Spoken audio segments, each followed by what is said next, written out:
when we shot those 15 does or whatever, boy, that was a lot of work. Yeah. And I mean, I caped out every single one of them. The sausage parties, I mean, they're a good time, but I don't know about that. Yeah.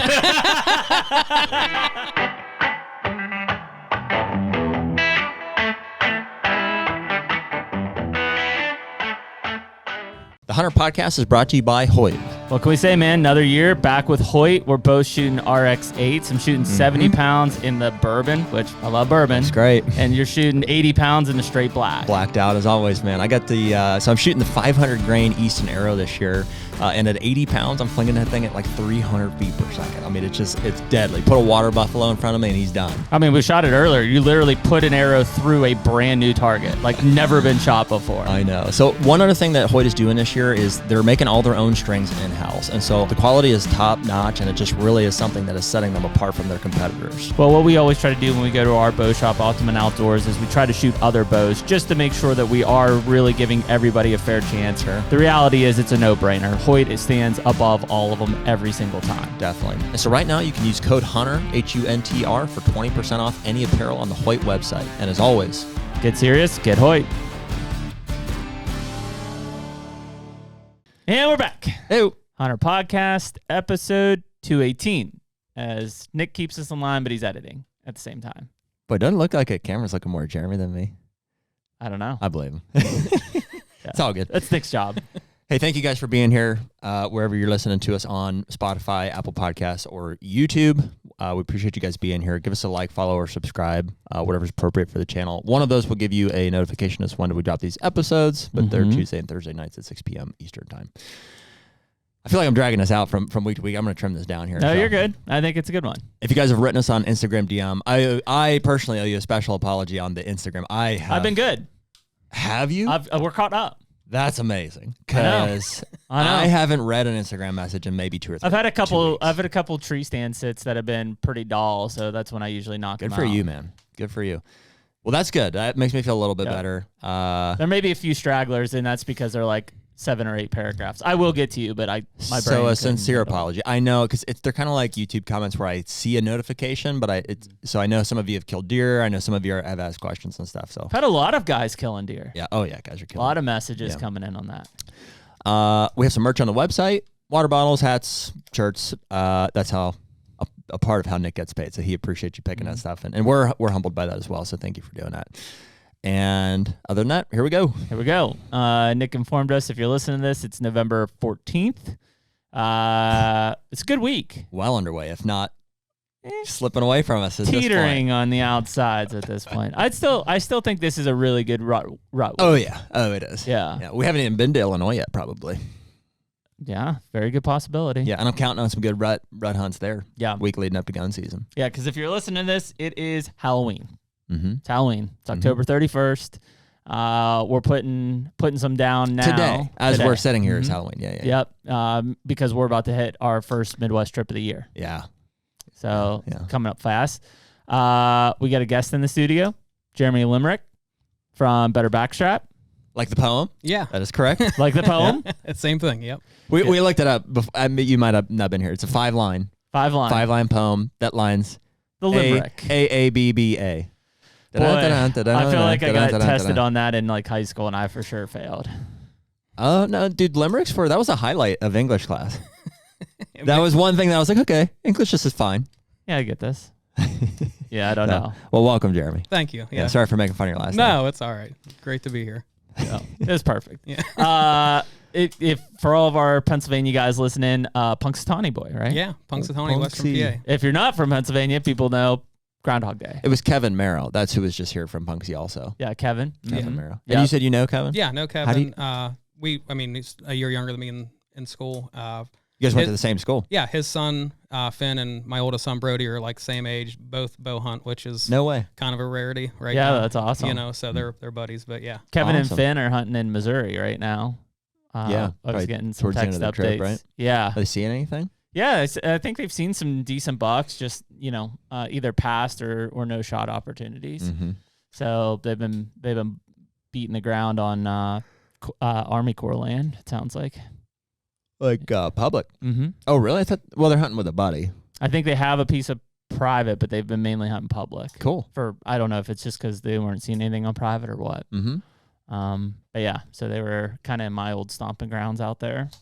Sweet. So, but yeah, Finn killed an awesome deer and up in Indiana, and then Kevin just killed one last week or a week and a half ago here. Yeah, he did.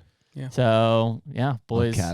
Oh, Kevin. Yeah, boys been putting them down up there, man. So did he ask you the same thing? He's like, you think his dude's? He's like, you think he's a 3-year-old? Did he text you that? No. Where I was like, I would have said, "Yep, it is." yeah. I was like, you want me to lie to you?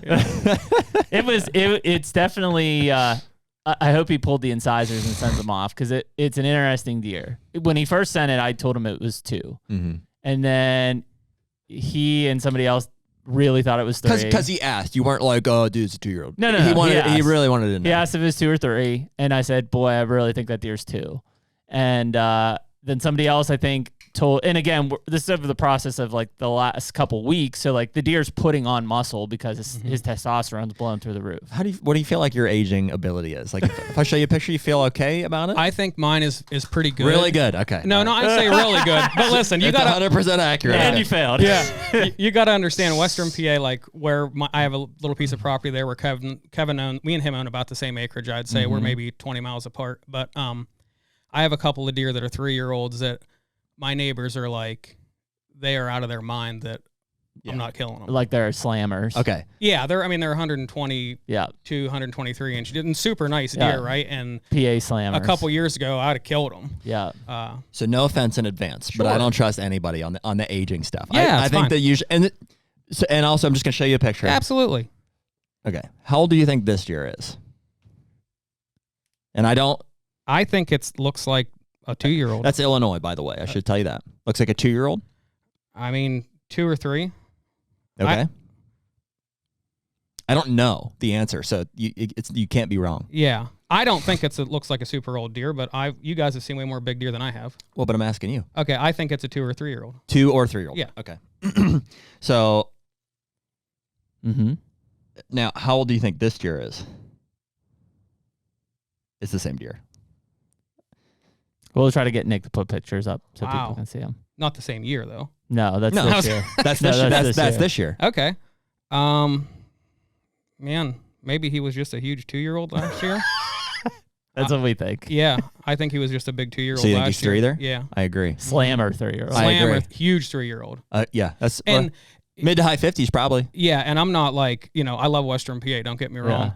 But most people see that deer in Western PA and they're like, it's a 7-year-old deer. Yeah, I've got Iowa guys that and that are like, that's definitely a 4-year-old. You're definitely wrong, and I'm like, I don't think so, dude. no, like, it's because they haven't seen enough, and like I think. well, no. The guys that I'm arguing, Oh, with, they've seen enough. Yeah. Yeah. Well, I think it's just the outlier thing. Like when we get in the conversation of like, especially if we're looking at the antlers as part of the picture, it's, the outliers are the hardest ones to do. Like it's easy to look at a 3-year-old that's 120 to 130 inches and be like, yeah, that's a 3-year-old. Mm-hmm. But when you start putting mid 50s and up on these 3-year-olds, it's like,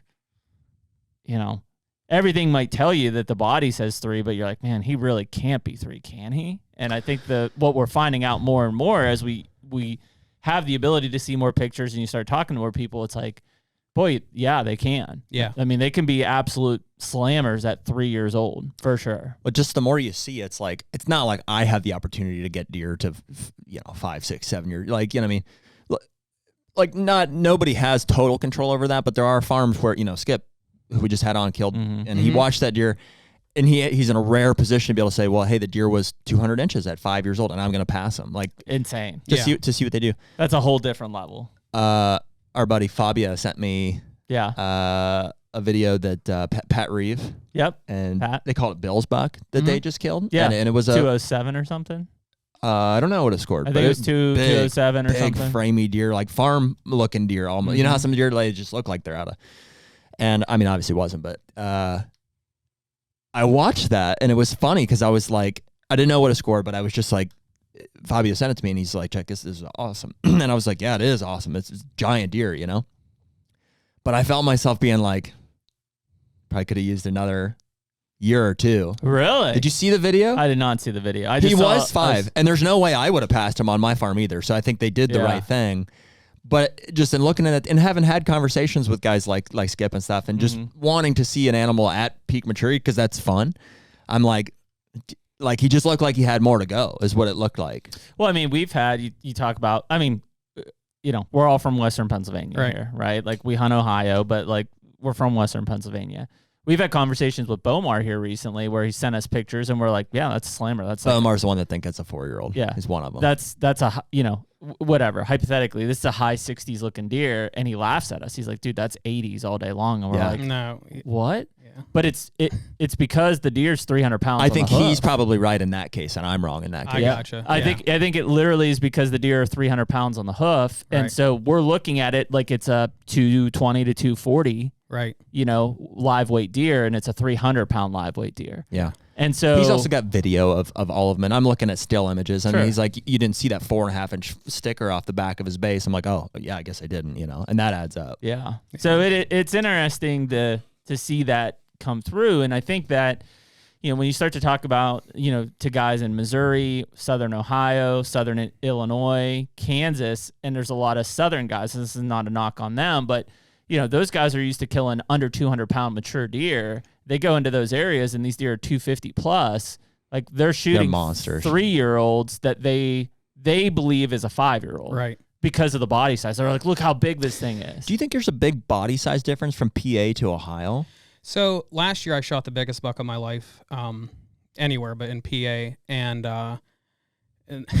the reason I was good at judging that deer is because I've shot. Good for you. Yeah. By the way, as a You know why? Kept your wits about you. No, I shot more damn 2-year-olds than anybody. That's why. Yeah. No, but growing up hunting, that's like you could get a 2-year-old. Like that was a big deal. That was it. That's right? what I mean. That was a big buck. And until recently, really like 2020 is when I kind of made the just like decision to, if I didn't get a buck, I don't get a buck, right? Yep, you could eat your tag. Yeah, and tried to just find one deer, and I found a deer that year, and I killed him, and it was like the coolest thing, right? To kill a mature buck that you followed all year and then killed him. But anyway, the deer I killed last year was 215 or 16 pounds field dressed on the scale. So that's north of 250 easily. And the taxidermist, he's a small town taxidermist, but he said that's the biggest deer I've ever had on my scale. Wow. Now my son shot a really nice. It was busted up a little bit, but maybe like mid 40s buck out in on public land in Indiana last year, and I would say it was just as big. Really? And I don't think it was as old, but it was huge. Yeah. So yeah, I think the deer in the Midwest are definitely bigger, but we have some big deer in Western PA. I mean, there's a little pocket that I live in. There's a lot of good ag there, but they don't get the age, and too much pressure, too many guys. Yeah, and like not to, like not Kevin or whatever, but there's so many guys that are like they've literally maybe shot 1 3-year-old, but they're mostly just killing big 2-year-olds. And they're still nice bucks. Like, and everybody's situation is different. Like that was me 5 years ago. Like I had pretty shitty property to hunt, permission property, or I was on public or whatever. To just get a decent buck with my bow, I was pumped. Didn't have a lot of time to hunt. Well, we just didn't have the age structure. I mean, I think that's the biggest hurdle. Like, when you talk about 5-year-old to 5-year-old from Ohio to Pennsylvania, especially Western Pennsylvania, I don't think they're that different. No, I don't. From either. a body size. But historically, Ohio's always had the age structure. We have not. Right. I think it has a lot to do with like famine mindset, like famine thinking. Like guys, like when you don't ever see a 4-year-old buck, like you really want to believe that the 2 and 3-year-olds are older than they are. And I've been in that boat. Yeah. You couldn't have said it any better. Yeah. Like that, you nailed it. And I feel a little bit spoiled just because I've been exposed to some of these Midwestern deer now, and all of a sudden I'm saying, well, they should pass on that 200-inch 5-year-old. Of course not. Like, but that does happen. And I say because Brian and my uncle and Willie, are guys that are coming from Pennsylvania and from the UP and stuff, where they're not seeing 4-year-old and older deer even on camera and stuff very often. Yeah. And so it's funny how we even still squabble a little. I mean, we always come back to like it's just they're just deer. Sure. It's just an age, but it's fun to talk about. Yeah. It's like they really struggle to believe. They'll send me a deer and they'll be like, "Hey, this one's like, what do you think? At least 3." I'm like, a 2-year-old, and then they get mad at me, and I'm like, well, I'm just telling you, don't ask if you don't want the answer. Yeah, exactly. So yeah, well, it comes. I think a lot of people are, if they ask, it's because they're trying to hear the justification that it is older than they deep down know. Yeah. In many cases, not always, yeah. but in many cases it is. Like, I mean, we get a pile of them in our Instagram, and it's like, hey, how old do you think this deer? And it's like, well, I think he's a 3-year-old. I'm assuming that they thought I was going to say it was 4 or older, or they wanted me to say it. It's a lame place to be. You don't want to be the guy that's telling people who are asking you that the deer's not, because that's kind of a kick to your ego. If you think a deer's a big deer and you send it to somebody that you respect and be like, what do you think of this one? Pretty good. Yeah. Of course. And so we're in a position of like, I hope they say it that way. So I'm just like, yeah, dude, great deer. Yeah. Like never listening to them again. He said my buck was a 2-year-old. I would never say that. Well, I would never say that. That is the hardest part, is like, even if you send it to me and, and I'm like, yeah, I think it's a 3-year-old. That doesn't mean shit. Like, that's just what I think. Like, until you, and even if you pull the incisors and send them off on that deer, like, it's still not a guaranteed, right? It's like 68% accurate. And out of context, it's really challenging. The only way to really do it, and even then, we've talked about, like, my Ohio buck was a good example, is history. When you have history with a deer, to be like, I know that he's been an antlered buck for 3 years. Well, okay, if this is the next year, then it's at least 4, right? There's no possible way, unless you misidentified him somewhere along the line, or like on my Ohio buck. And that happens. Yeah, my Ohio buck, I thought was a 3-year-old in 22. He probably was just a good 2-year-old. Thus 4 this year and not 5. That is where it happens too. 2 and 3. From 2 to 3, it's like guys want to, and that's where the famine mindset is because you're like, you don't have any 4-year-olds, so you think that 2-year-old is a dang good 3-year-old if I can get him one more year. Yep. And then when you see him the next year and he's 3, and you don't want to admit that, you're like, he's 3 in your heart. Yeah, because you don't have anything. Well, else but he to can't do. be because he was 2. It was 3 last year. Yeah, I think that's the hardest part. Is it's like, and I've been able to talk to plenty of guys because of this podcast. Of they'll say, well, I don't really have a 4-year-old to hunt. Like, the best I've got is 3, and I'm so I'm not sure what I'm doing. I'm like, dude, if that is the king of the mountain, like, that's the deer you should be hunting. Like, if you have a mindset of like, I just want to kill 4-year-olds, yet you're in an area where there are no 4-year-olds, like, what are you doing? Yeah, you got to leave, or you got to start managing your expectations. Yeah, I'm like in that situation right now on my home farm. I have 60 acres, and this is my 2nd year of owning it, and I have a deer that I'm I want to say he's 4 because I really want to I want to kill him, but I'm pretty sure that Jeremy. Let's write a limerick. Yeah, I'm pretty sure that he's 3. So I have a permission piece like a mile away. I'm just gonna go hunt it. Yeah, there you go. If this deer is 4, go knock on the door. Yeah. Yeah, come up with a limerick. I'll come up with it. No, I can relate because I'm like, these last couple of days, it's been warm and everything, but I can hunt. I'm blessed I can hunt every single day. And I haven't been hunting. I've been taking the boys and stuff. But I'm like, except Sundays. Yeah, except Sundays, right? My wife's like, why aren't you hunting? She's like annoyed because I'm like, well, I'm gonna hunt these days and not these days. I'm picking and choosing. Yeah, and I'm like, I don't really have anything here I want to kill.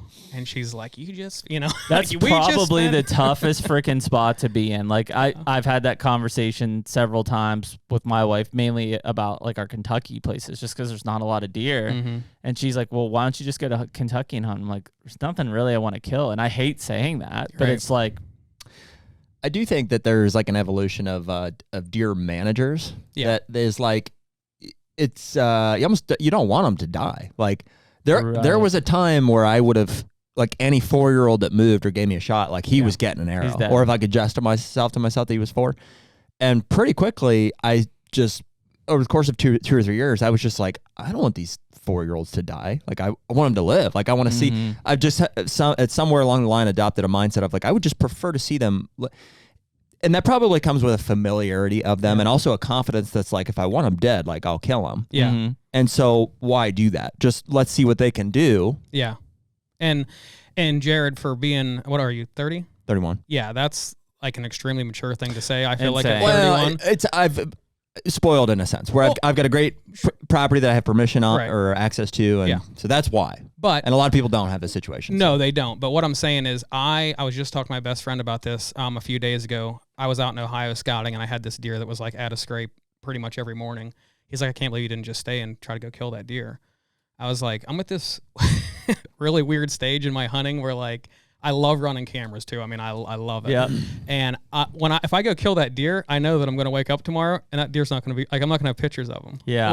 Like part of it is the same thing. Like as much as I want to kill them and want to hunt them and everything else, I love getting pictures of them. I love just watching what Knowing they that do. they're there. Yeah, 100%. Yeah, and it's fun. it's very weird for me, and I'm 41.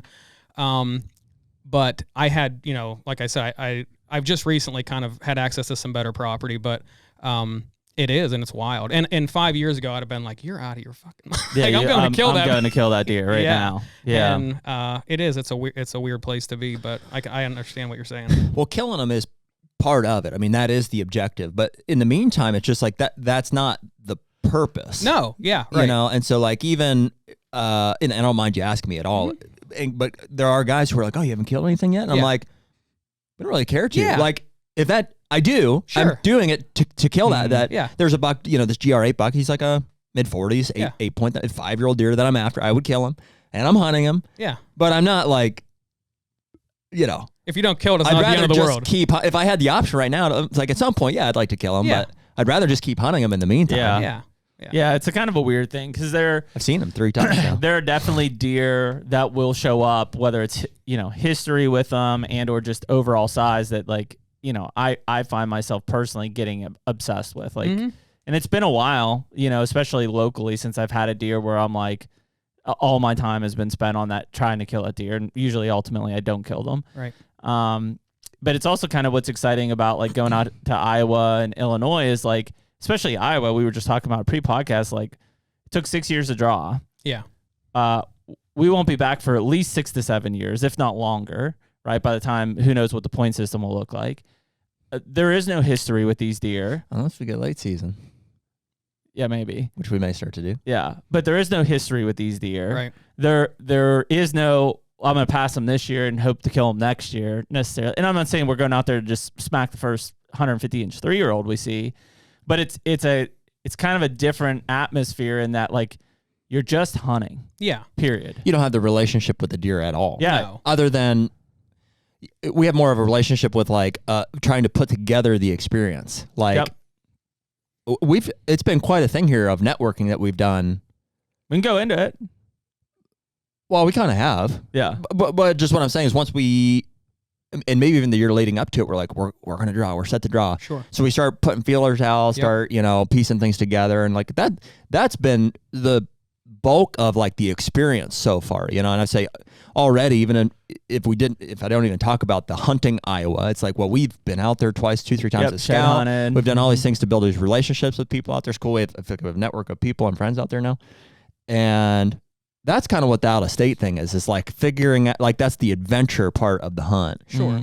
And that replaces in a lot of ways the relationship that we have with deer on the home farms. Yeah, or the property. There's just no way to have that. Yeah. And I think you might, I was listening to one of I forget what podcast it was, but you guys were kind of talking about like the 3 buckets of hunters, which I thought was cool. Mm-hmm. And it's cool because I think people, probably evolve throughout their hunting career. They should at least. Yeah. But, I'd say typically you guys are not going to shoot a 3-year-old. No. But if you go to Iowa and see a deer that's 185 inches and 3 years old, good chance you're killing it, right? Depends on whose property we're on. Yeah, no, sure. But Yeah. you know what I'm saying. Like you're kind of taking yourself out of that bucket. You would never kill a 3-year-old buck on your home farm in Ohio.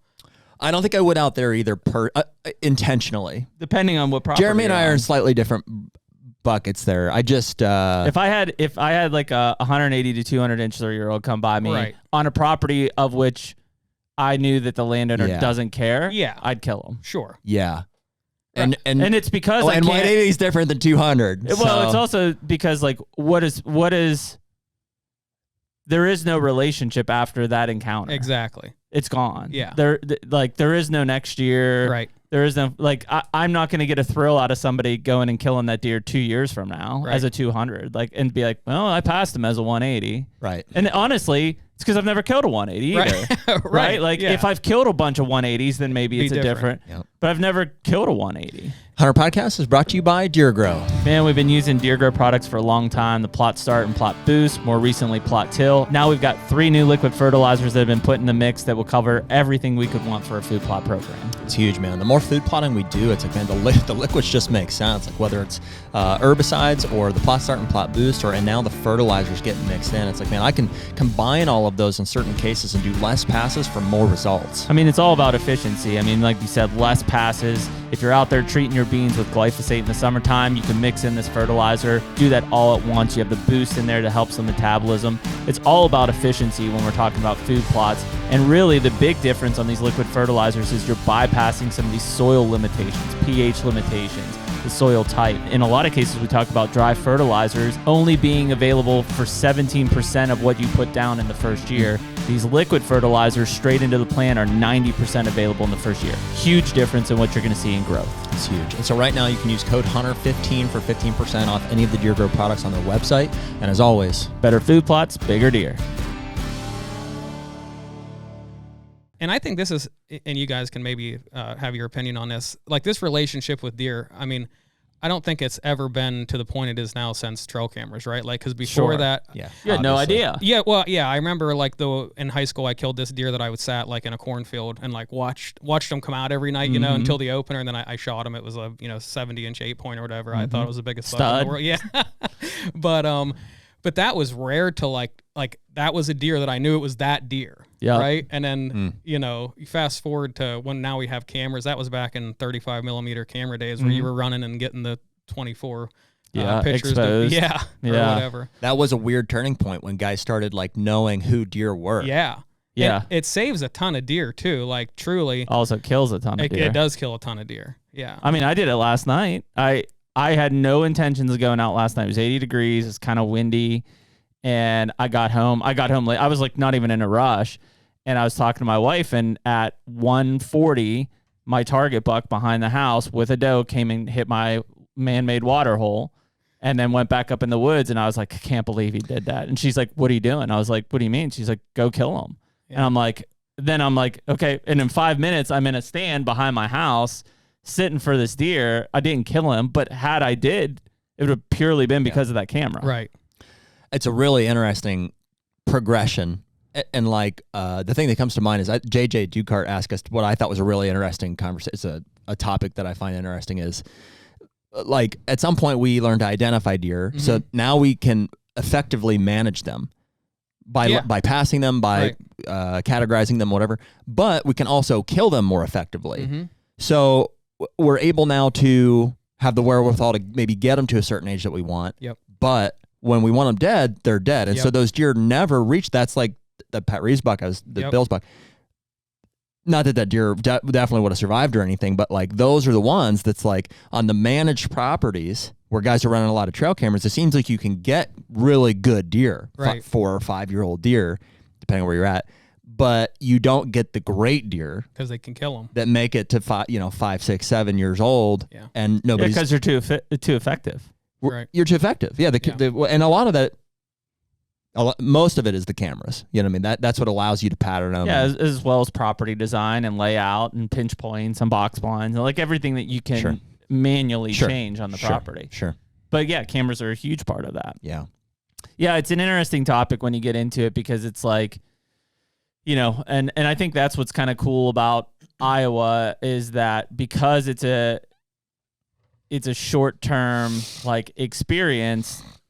It's not that quality or standards are out the window, but they just completely change. Yeah, right. And I don't honestly, I don't know. Like if a 165-inch 3-year-old comes by, like my gut is saying like I wouldn't shoot that deer, but then I'm also like I don't know. Yeah.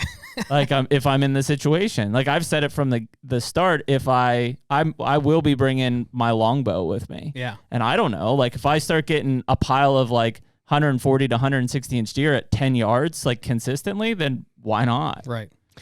Let me say this. I don't love it. What don't you love? I love it, man. I don't love. I think if you're going to bring it and have that be your weapon. Yeah.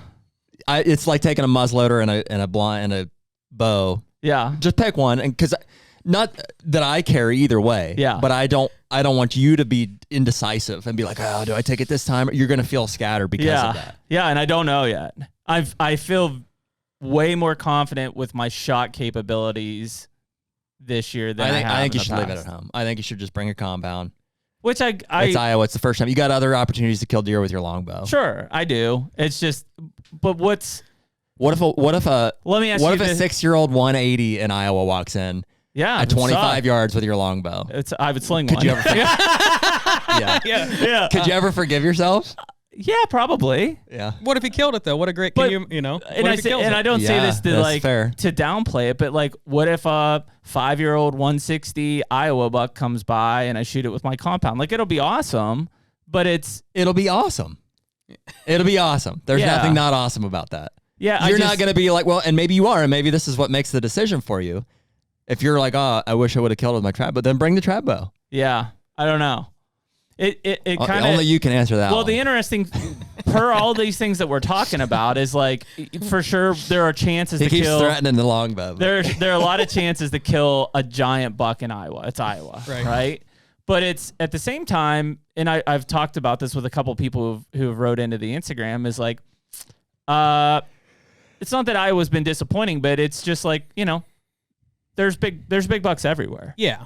Like there are probably more of them in places like Iowa and certain places in Kansas and stuff like that. But, like a 155 5-year-old looks the same as a 155 5-year-old in Ohio. Like there is no difference between those deer. In fact, Jared and I have had the conversation where it's like, are we going to leave home where we have big deer to go hunt big deer in Iowa just because it's Iowa? Yeah. And to a point, it's like, yeah, because we only get it once every 6 years. But if it was just like, if that wasn't a factor, the answer would be no. Right. Why would I leave to just go hunt Iowa if I have deer of the same quality back home? And I know you guys have access to, sounds like some very good property now out there. We do. But, if you didn't, like, and you said, well, I mean, from the outside looking in, I would say, I know Jared's got a lot of property in Ohio. He probably has a better chance to kill a booner there than in Iowa on, shittier property, really. Yeah. If you were hunting like public in Iowa. Oh, yeah, that's what I mean. Like if you were like just going out there door knocking and hunting public, like it's not like because it's Iowa, there's going to be going to be like 180s running around. I mean, it is the adventure element is a big part of it. I mean, there are some really good deer out there too, but if you just sat down and said, well, here's the deer we have in Ohio, here's the deer we have in Illinois, here's the deer we have in Iowa, I would say the quality in Iowa is it is better than what we have in the other two states at the moment. Mm-hmm. So that paired with the experience is what's gonna, Would you say that the property is comparable though? Like, would you say that the quality of the property you have is equal across the board? No. Right. Most of the properties that we're hunting, not most. There are a couple properties in Iowa that are managed, like people are putting food on there for deer purposes, etc. Okay. But the majority of them are not. They're just farmers, right? Who the crops are going to be harvested, and they are what they are. There is no food plots. The quality is better, I think. Like if quality of the land, deer, just general age structure, number of mature deer. Yeah. No doubt. There are more older bucks in Iowa than there are in the other farms. And I do think there's the unknown too. Like sure. We're just giant cameras just don't cruising. get it all. Dude, we keep coming back to this. These cameras don't get it all. This buck that I'm hunting in Ohio, I know right where he's living. Right. He's living, like, I would call this food plot his core area, and I've seen him come out of the ditch around it twice now. More than that. I know that's where he's coming from. I've seen it. I have a camera on that food plot on a scrape. I've not ever got a picture of him there. Not one time. Yeah. That's the weirdest thing. So bring it back to Iowa. Like, I know there's deer we haven't gotten pictures of. There's some killer spots that are going to rut through there and stuff. And things change too. I mean, did you get a cold front the week we're going, deer could be moving in and coming through. And I mean, we're recording this on Halloween. I'm optimistic. Like, a big front just came through Iowa last night. I would assume in the next 2 to 3 days, we should see some new bucks show up. I don't think we're leaving Iowa without at least one. I feel fairly confident about it. Yeah, and it's kind of... I've said that before. Yeah. Well... Somebody's got to be confident. It's not like... I feel there's there's like a probably a 5-year-old mid to high 50s 10 point that's pretty freaking consistent on one of those properties that we could get on Brady Highway. Yeah. Like we could probably get on. I don't know if I'd pretty shoot easy. that deer. Yeah. That's what I was gonna say. Really? Like, Yeah. yeah. He looks 4-year-old. well. No, he's not. That deer's 5 for sure. I don't think so. Yeah, there's 2 of them there. There's the older one. I don't know the other one you're talking about. Yeah, the other one's the one we had earlier in the season. I'm talking about the one that's there a lot. Yeah, recently. Mm-hmm. I think that deer's 5. Just recent, not just recently. Like since we have put That's the 2 camera. different deer. Well, you have to show me which ones you're talking about. There's only one that's notable. He's like, yeah, mid to high 50s, 10. Well, so I think that, but per Bomar's conversation recently, I'm thinking that deer might be mid 60s now. Wow. I don't know. It could be. I don't know, right? Because I'm looking at, I would agreed with you on the score, but Well, and we don't have any history, so who knows? Yeah. yeah, I don't know. And I don't know, between a 4 and a 5-year-old, I have no idea. I haven't killed. I mean, a both of handful them are those. probably 250 to 300 pounds on the hoof out Wow. there. Yeah, that definitely makes it Yeah. different. Maybe it's 3. It's like the Saskatchewan deer. Like you look at those deer and you're like, they look like they're 130 inches, and they're like, there's no way that deer scored. Yeah, I'm like, 170. what do you mean? What? That's not a 160-inch deer. And Yeah. then they take it off, and you're like, whoa. Yeah. I see. I haven't even saved a picture of him here recently because he just. Jared's uninterested Yeah. in him. Yeah, I mean, so that's a deer where it's like, would I go out there specifically to hunt that deer? Probably not. Right. But for sure, But while we're out if there, he's 20 yards from you, yeah. I mean, yeah, that's the problem with trail camera. And we've talked about like you kind of become numb to it. But if that deer's standing under me, like I'm not saying I wouldn't. well, shoot it. and I also say that because since we don't have history, we have what we have right now. Like, are you going to pass a 160 because you think a 180 could show? Like, if you don't know there's a 180 there, like you're hunting a ghost essentially. Mm-hmm. Yeah. So that See, I'm not. If I feel a dealer's mature, and he's like in the 160s, yeah. and I don't have a very strong feeling that there's another giant like in Yep. the area, then I'm shooting that deer. Yeah. Yeah. Because we also have limited time. Yeah, sure. It's not Right. like it's Ohio when you can just bounce back and forth. No, I mean this is the big Illinois trip that we're approaching. Right. And frankly, after that, we're gonna probably want to hunt our Illinois farm. Yeah. So like, there's this Iowa trip. I would assume if we still have a tag, we go back, but yeah, late. it probably is going to get weaker because we're not hunting places with food Right. usually. Right. So yeah, it's I don't know. I say that because we're getting a lot of questions about like what's the plan? Like, what are you guys going to do and stuff? And I don't freaking know. Like, Yeah. I don't know what, we're just going to get out there and What do you think hunt. about this deer? Would you shoot that deer? I don't know. Do you remember him? That's at Yep, the Marshy Yeah. farm. Yeah. I mean, that he deer's looks mature. probably mature, probably 50, maybe. Yeah. I'd shoot him. Maybe. Maybe 50. Tradbow, you'd kill him in a heartbeat. I know. It's a big deer. Maybe that's where my trad's coming out. Like, I'm just like, I could go out there and get on a mature deer and kill him with my trad bow, regardless of age, score, or whatever. You can do that here. No, I've been trying. I wish. It's just a different way to challenge, how you want, Yeah. You can. I've been hunting off the ground a lot the last couple of years, and it's a blast. Like, Yeah. In Ohio, I hunt off the ground with a decoy a bunch, and it is like, I was talking to my buddy the other day. I'm like, it's very hard to pass a 125-inch deer when he comes in, like, Yeah, piss- bristled up, Yeah. ready to roll. Dude, and you're on the Yeah. ground with him. He's at 10 yards. Like, it's tough to not Yeah. drill him. I think the biggest thing that'll hold me back from using the longbow in Iowa is because we're hunting permission farms. I'd feel really shitty about wounding one. Yeah. And it's just because it's, as comfortable as I feel with my shots, like 18 and in for sure. Like that one arrow slips, and then I feel shitty. He's talking himself out of it. Well, and, Whereas if I do that on our Illinois farm, I don't give a shit because Jared could be mad at me, but yeah. I own the farm. Oh, here you go. Here's this deer. This is the one you're talking about, right? Mm-hmm. So what's the other one you're talking about? There's another one. There's another 10 that was there earlier in the season. It's not the same deer. That's not a great angle of that deer either. Yeah. He's a lot wider than that makes He's him got look. shoulders on him, though. I mean, he looks like. Mm-hmm. So, yeah, I don't know. I mean, that's the... and you're painting this picture of Iowa, like, you know, I got 2 years left. I was telling you guys before the podcast, before I'll be able to draw, right? We think we'll be able to draw with 5. Mm-hmm. And, you know, you're anticipating like this just majestic hunt. I mean, Sure. it might be a complete shit show. Like, you don't Very know, possible. you know. I mean, we're Parts of it will be, I'm sure. Fortunately, we've been able to time it with the weather to where that factor should be out of it. Right. Like, it should be as good a weather as we've had.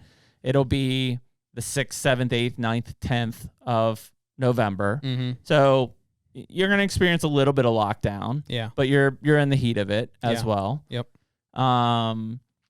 But yeah, I don't know. Like, clearly, you know, we joke about it, but clearly there's not a booner around every corner. Right. Right. We get that. Are there booners out there? Yes. Do we have some on camera? Yes. Yeah. Is it like dead pattern consistent? No, not by any means. That's one of the main ones That's we're a after. good- I think. Yeah. That's a good one.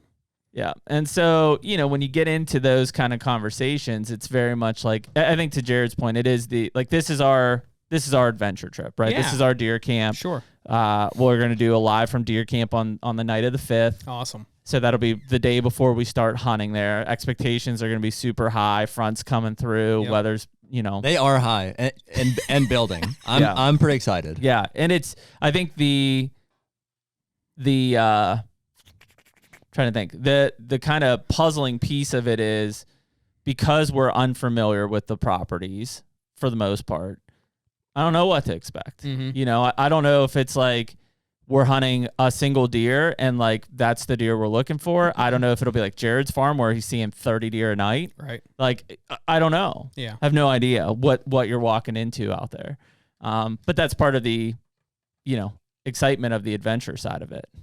So, Yeah, man, that's awesome. yeah. So we'll see how it goes, but it's a rut. You know, you never know what's going to happen. I mean, yeah. You hunt out of state at all, Jeremy? Yeah, quite a bit. I usually we do an Indiana trip every year. We've been doing it since I was in college. Mm-hmm. It's funny. You and some buddies, or Yeah. Mm-hmm. Yeah. Last year I took my son. He shot a real nice buck.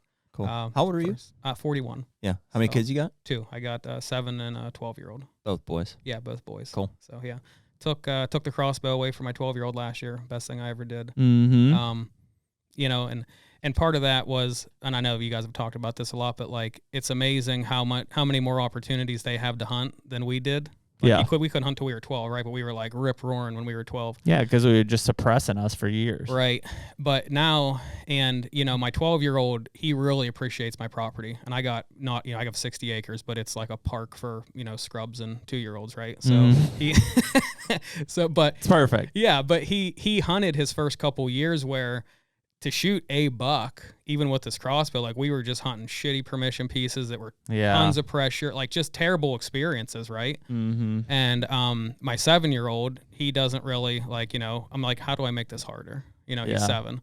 And even with Brody, like he shot a buck and a doe the same night, not out of a box blind, like, you know, we have a double bull and we brushed it in. And but I will say that, like, you know, the excitement level has heightened quite a bit. Mm-hmm. So he shot a buck in Indiana last year, a really nice buck. And then in gun season here, he let a bunch of bucks go. And he just wasn't excited. He's like, I don't really want to shoot that deer, Dad. I said, well, don't shoot it if you're not excited, right?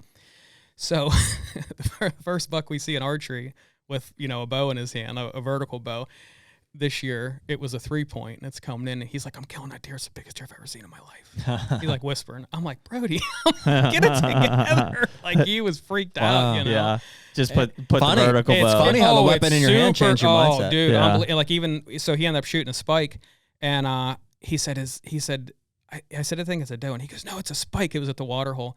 And I said, all right. I said, well, if you're not excited, you know, because after this like experience in gun season where I was kind of like depressed because when I was 12, if you saw this, like, you were wailing. it.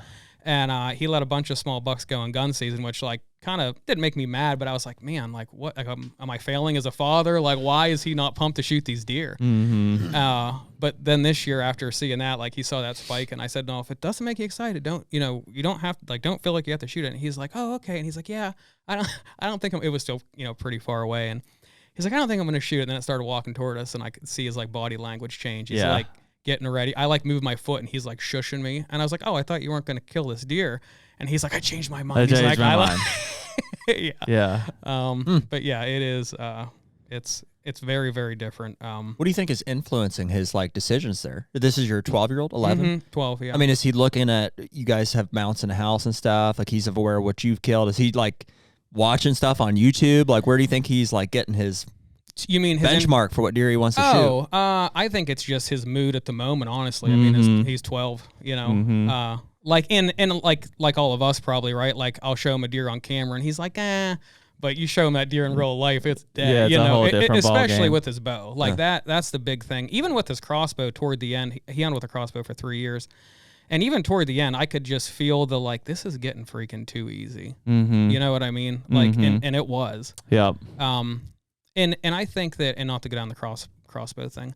Oh, we can go there. Yeah. No. In fact, somebody said that we haven't gone there much recently. And here's what I think. Not enough crossbows and cornbow talk here. Step it up. Here's what I think we need to be careful with, just like from an adult standpoint, I guess, is a guy hunting with a crossbow taking his kid better than him like being in the bar all night? Yes. Yeah, absolutely. Right? Okay.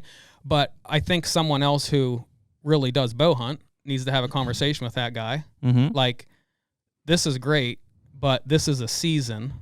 And now next year, let's hunt with, you know what I'm saying? Like, I think it's a level of success type of thing. Like if it, frankly, if I could have this year, I would have put my youngest Harlan in a compound bow, but he's 8 and he's tiny. Oh yeah. He can't kill one with it. Like it would be irresponsible 100%. for me to do that. Do I think that it's getting easier for him with a crossbow? Yes. Yeah. But I don't have any other options. It's either that or he doesn't hunt during the bow season. My 7-year-old's the same way. And I forget, I think maybe it was JJ. He was saying that his son, like, he wouldn't let him shoot that 200. He was like telling him it was off limits. Skip. Or skip. And so I had those couple real nice 3-year-olds at my house. And Brody's like, that's my buck. I said, that's not your buck. You're not killing that buck with your bow. Yeah. And people think I'm a terrible dad. Yeah. Right? Like, I did that with both the boys this year, Yeah. which I haven't in the past. I've just tried not to hunt those deer. that's exactly what we but did. some of them are coincidental, and so I've had my bow in the blind with Harlan and his crossbow, and I said, hey, if this deer comes in, I'm shooting them. You're not shooting them. And that was a new thing. Like for me, it's and a new one for me too. Yeah, because they're used to dad like wanting, like I never had my bow with me. and you want to see. I think that's really healthy because as a kid, it checks. You're like, oh, that's my place in the pecking order. Yeah. And he's excited. He's like, Dad, I hope that Big 10 shows up. And I'm like, yeah me too, buddy. Yeah. And he knows in fact, I was like letting him play with the camera. I'm like, hey, if he comes in, like you're gonna film, like, and I'm gonna shoot, and he's cool with it. Yep. But like in the past, it's never been that way. It's been like, whatever comes through, like I don't have a weapon, it's yours. Yeah. Yeah, I agree. I had the same exact experience. He was, I would say he would have been more excited if he would have watched me, kill one than, but yeah, I told him, I'm like, you're not shooting this deer. Like this is, there's going to be a progression here, right? Like you can shoot a spike. There's some 4-keys, there's some 3-points. You want, your first deer with a bow, but it's all like, and I shouldn't say this because it's not easy for any 12-year-old to shoot a deer with a vertical bow. No. It's hard, okay? But it's supposed to be hard. Yeah. But at the same time, for him to go out and shoot a doe and shoot a buck in the same night. Yeah, it's amazing. I'm like, fuck, this isn't that. Like, I got to make this harder, Yep. okay? So next year I'm already planning, like, how do I keep them engaged and interested in it? What was the situation? Like a food plot you brushed it in and it just came out and we're milling around? Yeah, I had just a rye plot. I'm a huge, and like, it's kind of cool now because I heard some other people start to say this. A double bull is almost, I shot so many bucks that like the deer is coming directly downwind right to me. And like, at first I'm like, they got to be able to smell you. There's this giant hole in it. It's not a box blind. Yeah. But really, if there's light wind, like your scent is freaking contained in that thing. Yeah. If anything, it's just turning inside of it. Yeah, and like even if you drop even if you have like a 5-mile-an-hour breeze in that thing, you drop a piece of milkweed or something, it just falls straight down to the ground. Yeah. And I'm not saying some scent doesn't get out because it definitely does. But he shot both of those deer out of a double bull. Yeah. Which frankly, I mean, that's tough with a vertical bow and draw. Is he standing when he's shooting? No, sitting. And we That's practiced. tough, We practiced man. all Bows with a summer. vertical bow? Yeah. There's a lot of grown ass men that can't draw their bow sitting down. Oh, we practiced all summer. I saw it all Yeah. on Facebook and Yeah, stuff. all summer he Sitting shot on the bucket or whatever. Yeah. shot sitting down. There are a lot of grown ass men who cannot draw a bow sitting down, Mm-hmm. which was like the first thing my dad taught me. Yep. He's like, if you can't draw your bow sitting down, he's like, it's up too high. Yeah. I just had, I don't know why this just popped into my head. I was at the gym the other day and I was doing a shoulder day. Yep. Have you ever see this one where it's like this? Oh yeah. And I'm looking in the mirror and I'm like, this is me pulling a crossbow. This is me cranking a crossbow up right now. I was like, I'm surprised I don't see more guys doing that exercise. Can we take a slight intermission and see what's in the foil? Because I'm hungry. Yeah. Let's do it. The HUNTR Podcast is brought to you by Lone Wolf Custom Gear. Man, Jared, we are tree stand fanatics, and I think the one thing that we have learned over all these years is to kill big bucks, we got to be mobile. We've been hunting out of lone wolves for many years, the original lone wolf, and then obviously with the custom gear stuff, we're using the 0.5 and the 0.75. Yeah. And the one thing that we talked about is like, what if there were no cables? Here we are. I really just don't know how you can beat it, frankly. But, a lot of that came, too, from a relationship that we've built with the DeQuistos. We've had both Cody and Andre on the podcast a few times. The passion for hunting, the outlook on the sport and stuff, I think is eye to eye with how we look at it. Everything that has gone into building this brand and to building these tree stands is something that we want to be a part of. This is the 40th anniversary of these guys creating tree stands that have been critical to how we hunt whitetail deer today. If you look over the past, you'll see Andre's designs being implemented across so many stands over the years. Such a cool thing, but really has changed the way that we all hunt whitetail deer from above now. Right now, you can use code HUNTR, HUNTR, to get 7% off anything on the entire website. Be the lone wolf. All right, what's in a box? What's in a box? Yeah, so the real reason we brought you here is, would you consider yourself a chef? Yeah, I guess loosely. I did go to college for hotel restaurant, and we had, about half of that was culinary. Okay. Grew up in food. My family owns a pizza shop in Punxsutawney. It's an institution. It's been there for Really? close to 30 years. Yeah. Wow. What's it called? Alaska's Pizza. Okay. So I grew up knowing I sure as hell didn't want to do that for a living. Interesting. Yeah, I did my whole, So I'm sure that's a popular spot during Groundhog Day. Oh, yeah. Can you spin the pie above your head? What? Maybe. Yeah, probably still could. Yeah, probably still could. Has Dave Portnoy visited you guys yet? He has not, but Boy, we should get that. Yeah. Dave is probably a frequent listener. Yeah, he definitely is. Yeah, for sure. Your family still owns it? Yeah. You run it? No. Oh, Okay. gosh, no. Who's running it? My mom. My mom owns it. Yeah. Yeah, cool. She runs it. Yeah. That's awesome. 30 Yeah. years. I'd say close to 30 years. I'm 40. Oh, actually longer than that now that I think about it. Yeah. Really? Yeah. I think I was maybe I remember she started out of my house, and Her house. her house. It's my house. You just live here.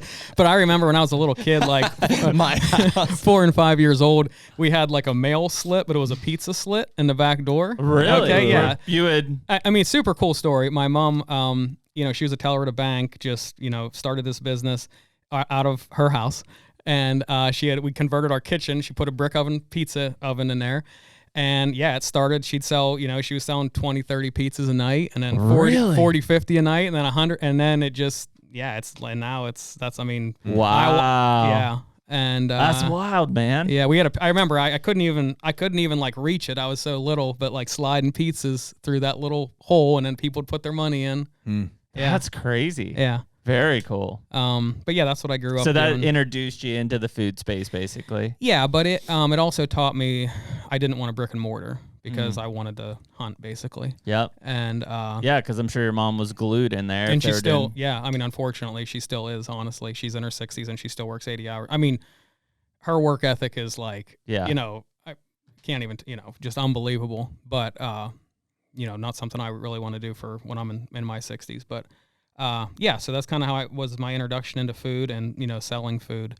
And so I went to college for hotel restaurant and came out, actually got a job with Bob Evans. It was the worst job I ever had in my life. Worked there for like a month. The GM told me, you'll remember this day. This is the biggest mistake you're ever making in your entire life. When you walked away? Yeah. Yeah. And You're like Bob Evans down on the farm. yeah. So I actually moved to Lancaster then. Worked at Lancaster Archery for about a year and a half. Really? Yeah. I was shooting a lot of the time, shooting 3D like nationally at the time. and wasn't really that good. Getting my ass kicked. Me and Levi are the same age, and Danny McCarthy, so I had no hope basically. Yeah, those guys kind of dominate the top of the podium. I'll never forget when I was like, probably 12 or 13. So there's the Triple Crown Erie in McKean was like the second jewel, and and I'm like, I did okay. I think I finished like 7th or something. You need to get a plaque for like the top 10, get a plaque. But as I like later on in life, I was like, oh, like I wasn't completely terrible. I didn't know that like these are going to be the best guys. These are the dudes ever in the world. Like, year after year, these are the dudes. Yeah. But anyway, I worked at Lancaster Archery. Really cool experience down there, and then moved back here when the Marcellus boomed. And got into corporate America, which was also pretty terrible. Yep. But did that till about 2015, and I just had enough. And I was like, quitting my job. I'm pulling my 401k. I'm selling my house, and I'm starting a barbecue business, and that's kind of what happened. Wow. So, yeah. And so, how did the barbecue business? What'd you start off with? I started off with a 10x10 pop-up tent from Walmart, and some banners. And we did Groundhog Weekend, froze our ass off. It was 9 degrees the first day, 10 the second day. Early February. February 2nd. But it gave me like a glimmer of hope, right? Like we didn't make a bunch of money, but we made enough that I was like, okay, I could probably figure this out. And so then in May, we just did weekends, Friday, Saturday, Sunday, and I still have my, my oil field job. And in August, I just quit my job. Wow. And actually, I didn't quit. I intentionally got fired, so I collect unemployment. Smart. Smart. Yeah. And, first couple years, like anything else, pretty rocky. Yeah. Owning your own business, a lot of weight. Yeah. And, but yeah. And then this, Better Backstrap was kind of a byproduct of that, honestly. 2016, so kind of 2 years into owning my own business, which is Brody's Barbecue. Yeah, which is Brody's Barbecue. Yeah, that's my main business. So people in our area, especially then as you get up into Indiana, Jefferson, Clearfield, like they know that. They know Brody's. Yeah. Yep. But yeah, we did Florida State Fair last year. We do some of the biggest events in the U.S. Wow. right now. It's been amazing. Yeah, it's been a crazy 10 years of growth. Yeah. For that, but it allows me to hunt, which is the main reason I do it. So I pretty much work April to October, and then I'm done until April again. So that's awesome. You just run it seasonally? Mm-hmm. Yeah. Yeah. Yep. Yeah. So what we do with our ice cream shop too. Yeah. I actually owned an ice cream trailer for a year. Really? Years, I think 4 and 5 of Brody's. It was when my other son was born, we had Mason's Creamery. So I bought this little business. We like blew it up. And it was so funny because the place I started Brody's was this abandoned hotel, and we started Mason's in the same place.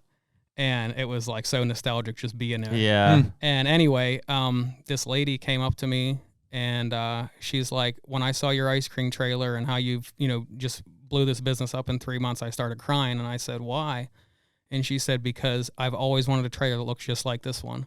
And I was like half joking, but half not. I was like, everything I have is for sale. And she's like, give me a number. I'll write you a check right now. And I was like, are you serious? And she's like, yep. And I gave her a number, and she's like, if you're serious, I'll have a check on Monday. Wow. Tell it to her. So that was my 4 months in ice cream. Funny. How's she doing with it? She's doing good. Good. Yeah, doing good with it, man. You just bought an ice cream truck. Yeah, like a van. Oh, sweet. Well, it's a brick and mortar is what we have. It's a family business. And my wife's a 4th generation. Oh, wow. So it's our 73rd season, I think we just had. Wow.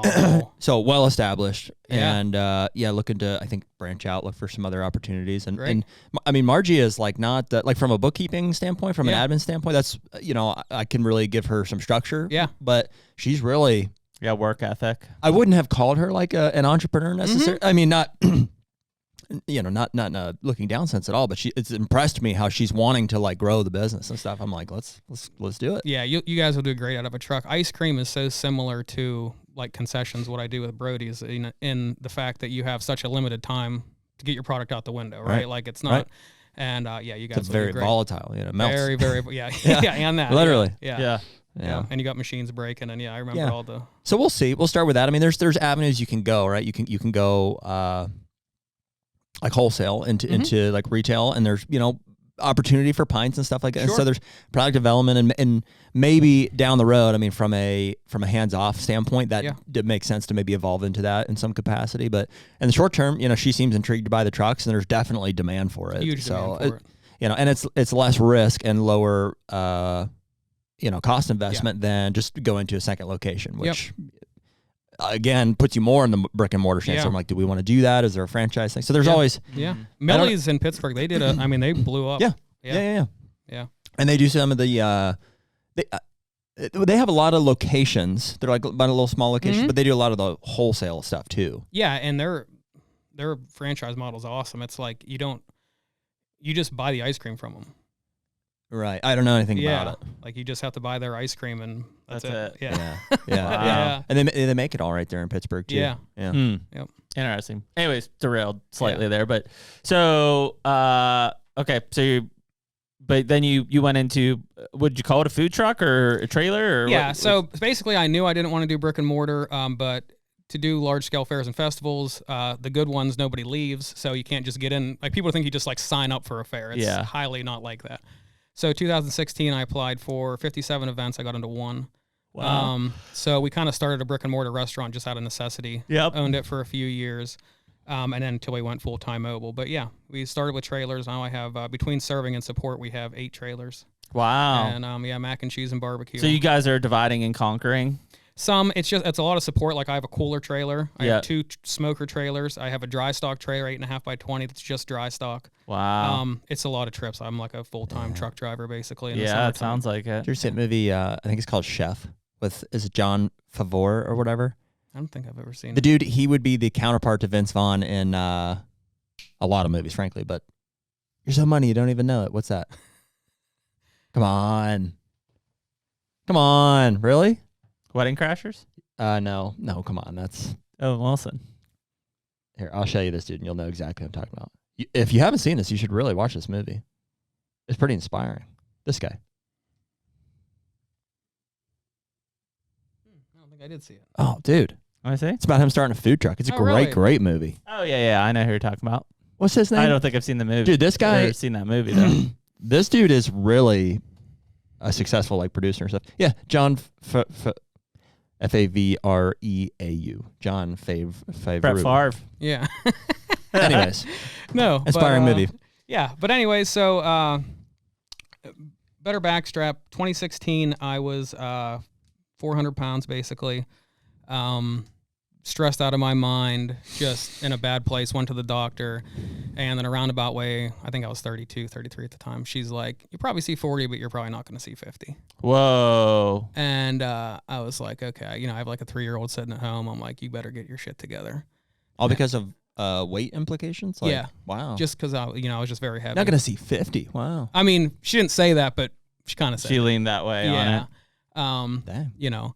But yeah, so I literally went home and pretty much just adopted a Whole Foods diet for 2 straight years, and I was eating venison pretty much every day, sometimes 2-3 times a day, and that's kind of where this all came from.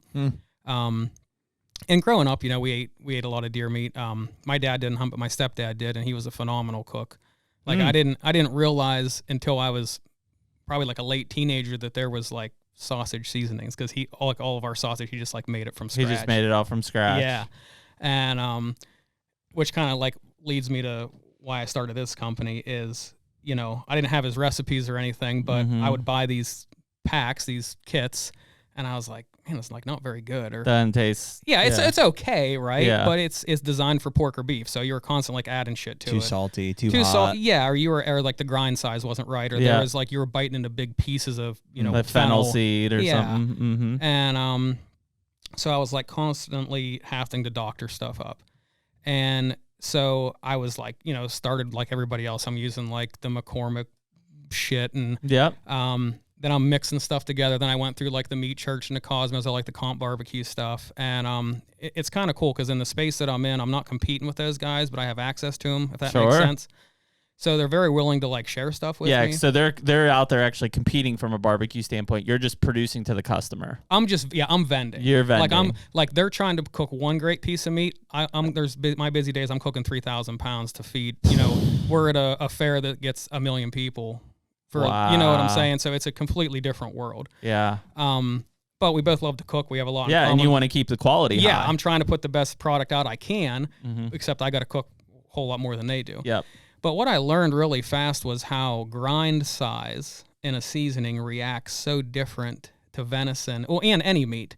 But what I'm saying is, like, if you took your favorite seasoning and gave it to me and told me exactly how much of everything was in it, I could go and change the grind size of everything and give it back to you. Yeah. And you'd be like, this is not what I gave you.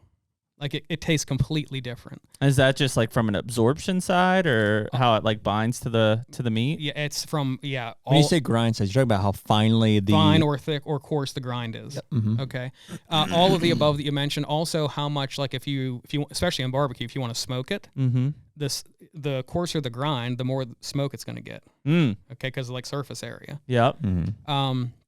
So what I was kind of finding is, like, in props to these companies who are designing specific rubs and seasonings for pork and chicken and beef. They're doing a great job. And they truly are. Like, people are like, oh, it's kind of bullshit. But no, like, these guys are scientists. I mean, they're preparing it for that specific meat. But what I found was, like, no one's doing this for venison. And they all agreed with me, you know. So that's kind of what we started doing. That is what we started doing. And, I mean, this was, you know, just sort of years of me messing around with everything. And I was getting real close. 21, I think it was 21, we were in Kansas. And my buddy shot a deer, and I made a backstrap. And it was like, and my buddies are pretty brutally honest. Like, you know, they don't even really want to admit that it was good. But if they don't say it sucked, then I know it was all right. But they were like raving. You know, and I didn't tell them, like, this is I didn't tell them anything. You I just brought it with, and like every hunting camp I went to for the last 4 or 5 years, kind of the same thing. I just bring some with me. I bring like 2 or 3 test batches with me. I don't say anything. I season it, I cook it, and see like what the reaction is. And that's how I knew we were like getting pretty close. And that's our original. The original one. Yeah, and the revisions from there were just basically with grind size, and it was crazy, like how much that affected the flavor of everything. Yeah, that's wild. Yeah, because I mean, I've used that on backstrap and tenderloin for sure, and then you've got the gunpowder garlic. The gun seasoned garlic. Or gun seasoned garlic, yep. And I've used that a lot. And the taco seasoning. Here's a cool, per our conversation earlier, memory to tie this to. Jeremy and I's first booner on camera in Iowa, we were eating some Better Backstrap tacos. Oh, awesome. We were making tacos. We were filming taco stuff. Had just been making it. Jared's checking a card, and he's like, oh, my God, I did check this one out. Yeah, that's awesome, man. Yeah, so it was funny. But, yeah, I mean, it's good that the gun seasoned garlic, I do a lot for my burgers. Yeah. So I'll mix that in natural ground for burgers and use that, and that's been really good. In fact, the taco seasoning. Can we eat as we're doing this? You talked about opening this a little while ago. So what's in this one? So that's just sausage that I smoked this morning. That's our hillbilly hot. Oh my goodness. Yeah. Do we need to grab paper towels? Probably. Yeah, I'll grab some. You got it? I'll get some. All right. Yep. You want to get a knife or something? These are all the same seasons? Yeah. Those are all. Oh, they smell amazing. Yeah. What are they made with? Deer venison. Oh, sorry. Yeah, venison and just pork. No, you're seasoning though. I mean. Oh, it's our kit. Yeah. Which one is it here? Oh, I'm sorry. This is the hillbilly hot. Awesome. Yeah. And this is. I haven't tried this. No, that's brand new. It's brand new. That's first why. One. Yeah. Yeah. Awesome. You're the first ones outside. These available on your website yet? I mean, as soon as they get them, they will be. Yeah. Awesome. Very cool. Yeah. Do you have a preference? The other one is sweet. I like the hot. You like the hot one? I like them both. Like that, I'll make for breakfast. And thanks. I'm kicking around doing. Well, here I guess you can like just grab a whole piece. Yeah, we can just grab one. If you want? Yeah. Yep. Put it on. You gonna have one? No, I'm good. I had a bunch last night. Yeah. All right. Don't be mad if we eat it all. No, eat it all. I brought it for you guys. Yeah. Oh wow. Yeah, it's good with it is good with ketchup, but it's good by itself. Yeah. You're tuning in the mic here. Yeah. That's very good. Yeah, man. Is that venison? Thank you. Yeah, it's about a 70-30 mix, 70 pork. Yeah. So, okay, let's talk about that. Yeah. So that's the hardest thing that I think I've had is the mix. Mm-hmm. A lot of people. Because venison obviously dries out very quickly. Sure. I've used a lot of pork fat in mine. Probably similar, but like what happens is I feel like I get too fatty. Yeah. That's because So my recommendation is don't use, and this is like a mistake a ton of people use, same with beef fat. They'll go to their butcher and they'll say, give me 10 pounds of pork fat. Or Don't do that. Okay, that's what I did. Yeah.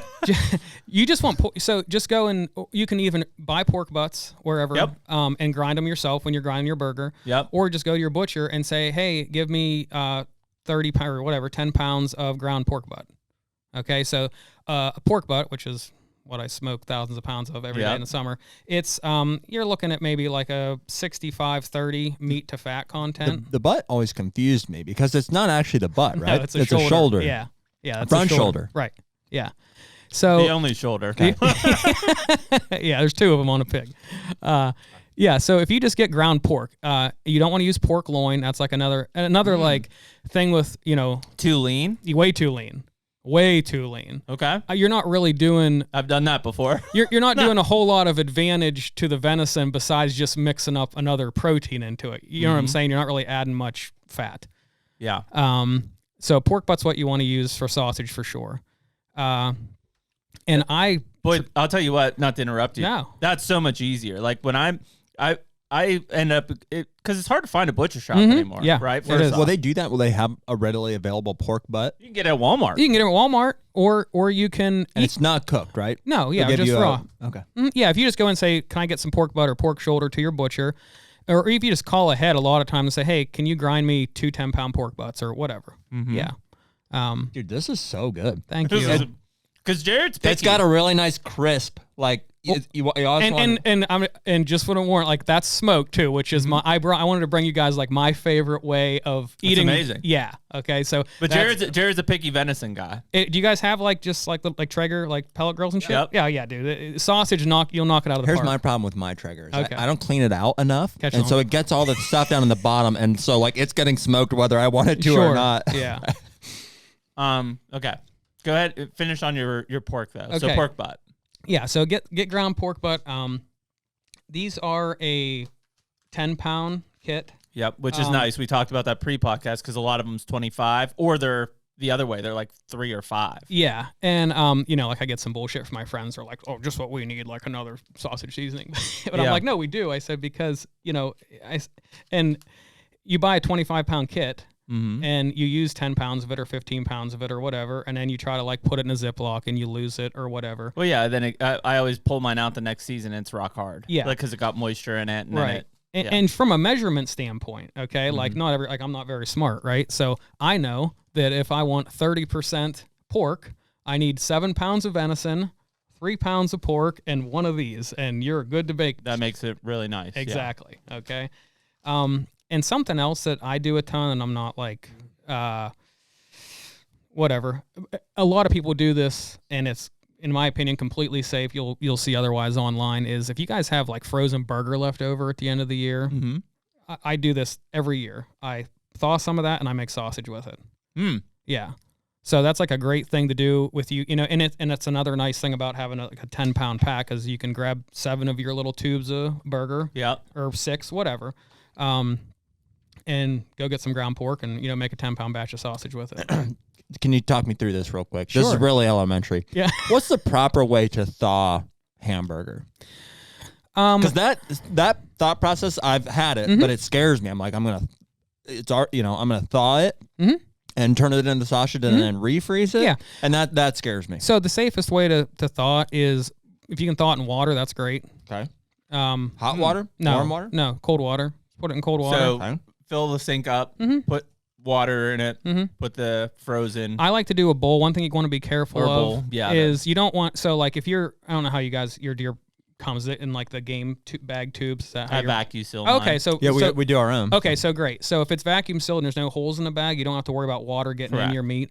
A lot of guys who are using a commercial butcher, they're coming in those little game tube bags. And they have holes in them, don't They they? do. They get holes in them, and plus there's if water gets in that top, they'll get water all through their meat, and it's gonna be I shitty. vacuum seal. So just be careful. Is it bad at that point if you are trying to thaw it out and water gets in that It's vacuum not. seal? I mean, it's not bad, but it's not. It's gonna be a soggy. Yeah, it's not a premium product, that's for sure. You want to try to avoid that at all costs, and it's just like another thing for bacteria.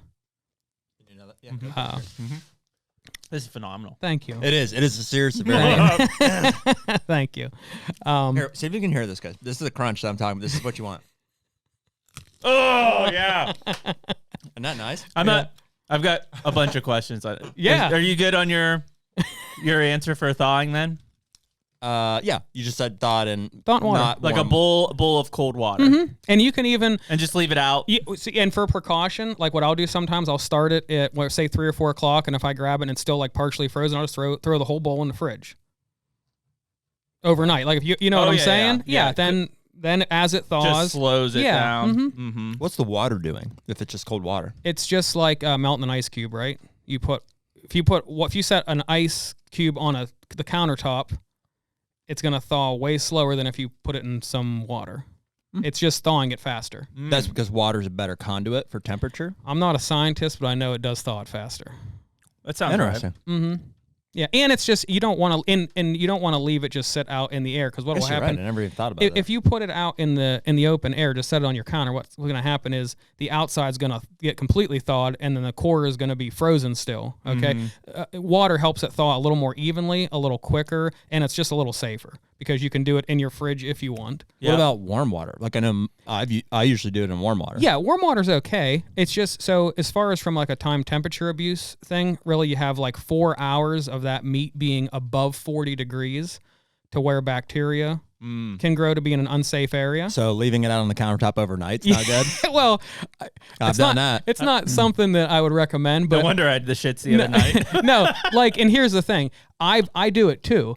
And if I'm going to cook it in the morning or I'm going to cook it at lunch, but you don't want to do that and then put it in your fridge for 2 days because you don't really know how long the outside of that's been thawed.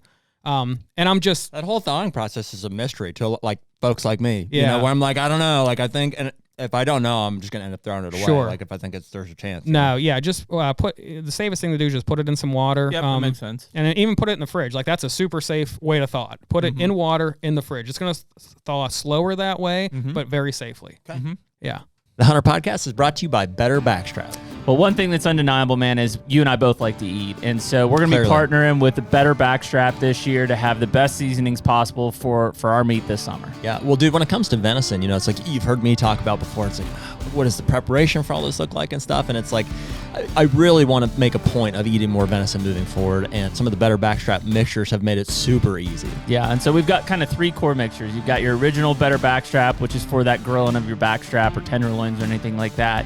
You've got your classic taco mix. Can't go wrong with tacos. Can't go wrong with that.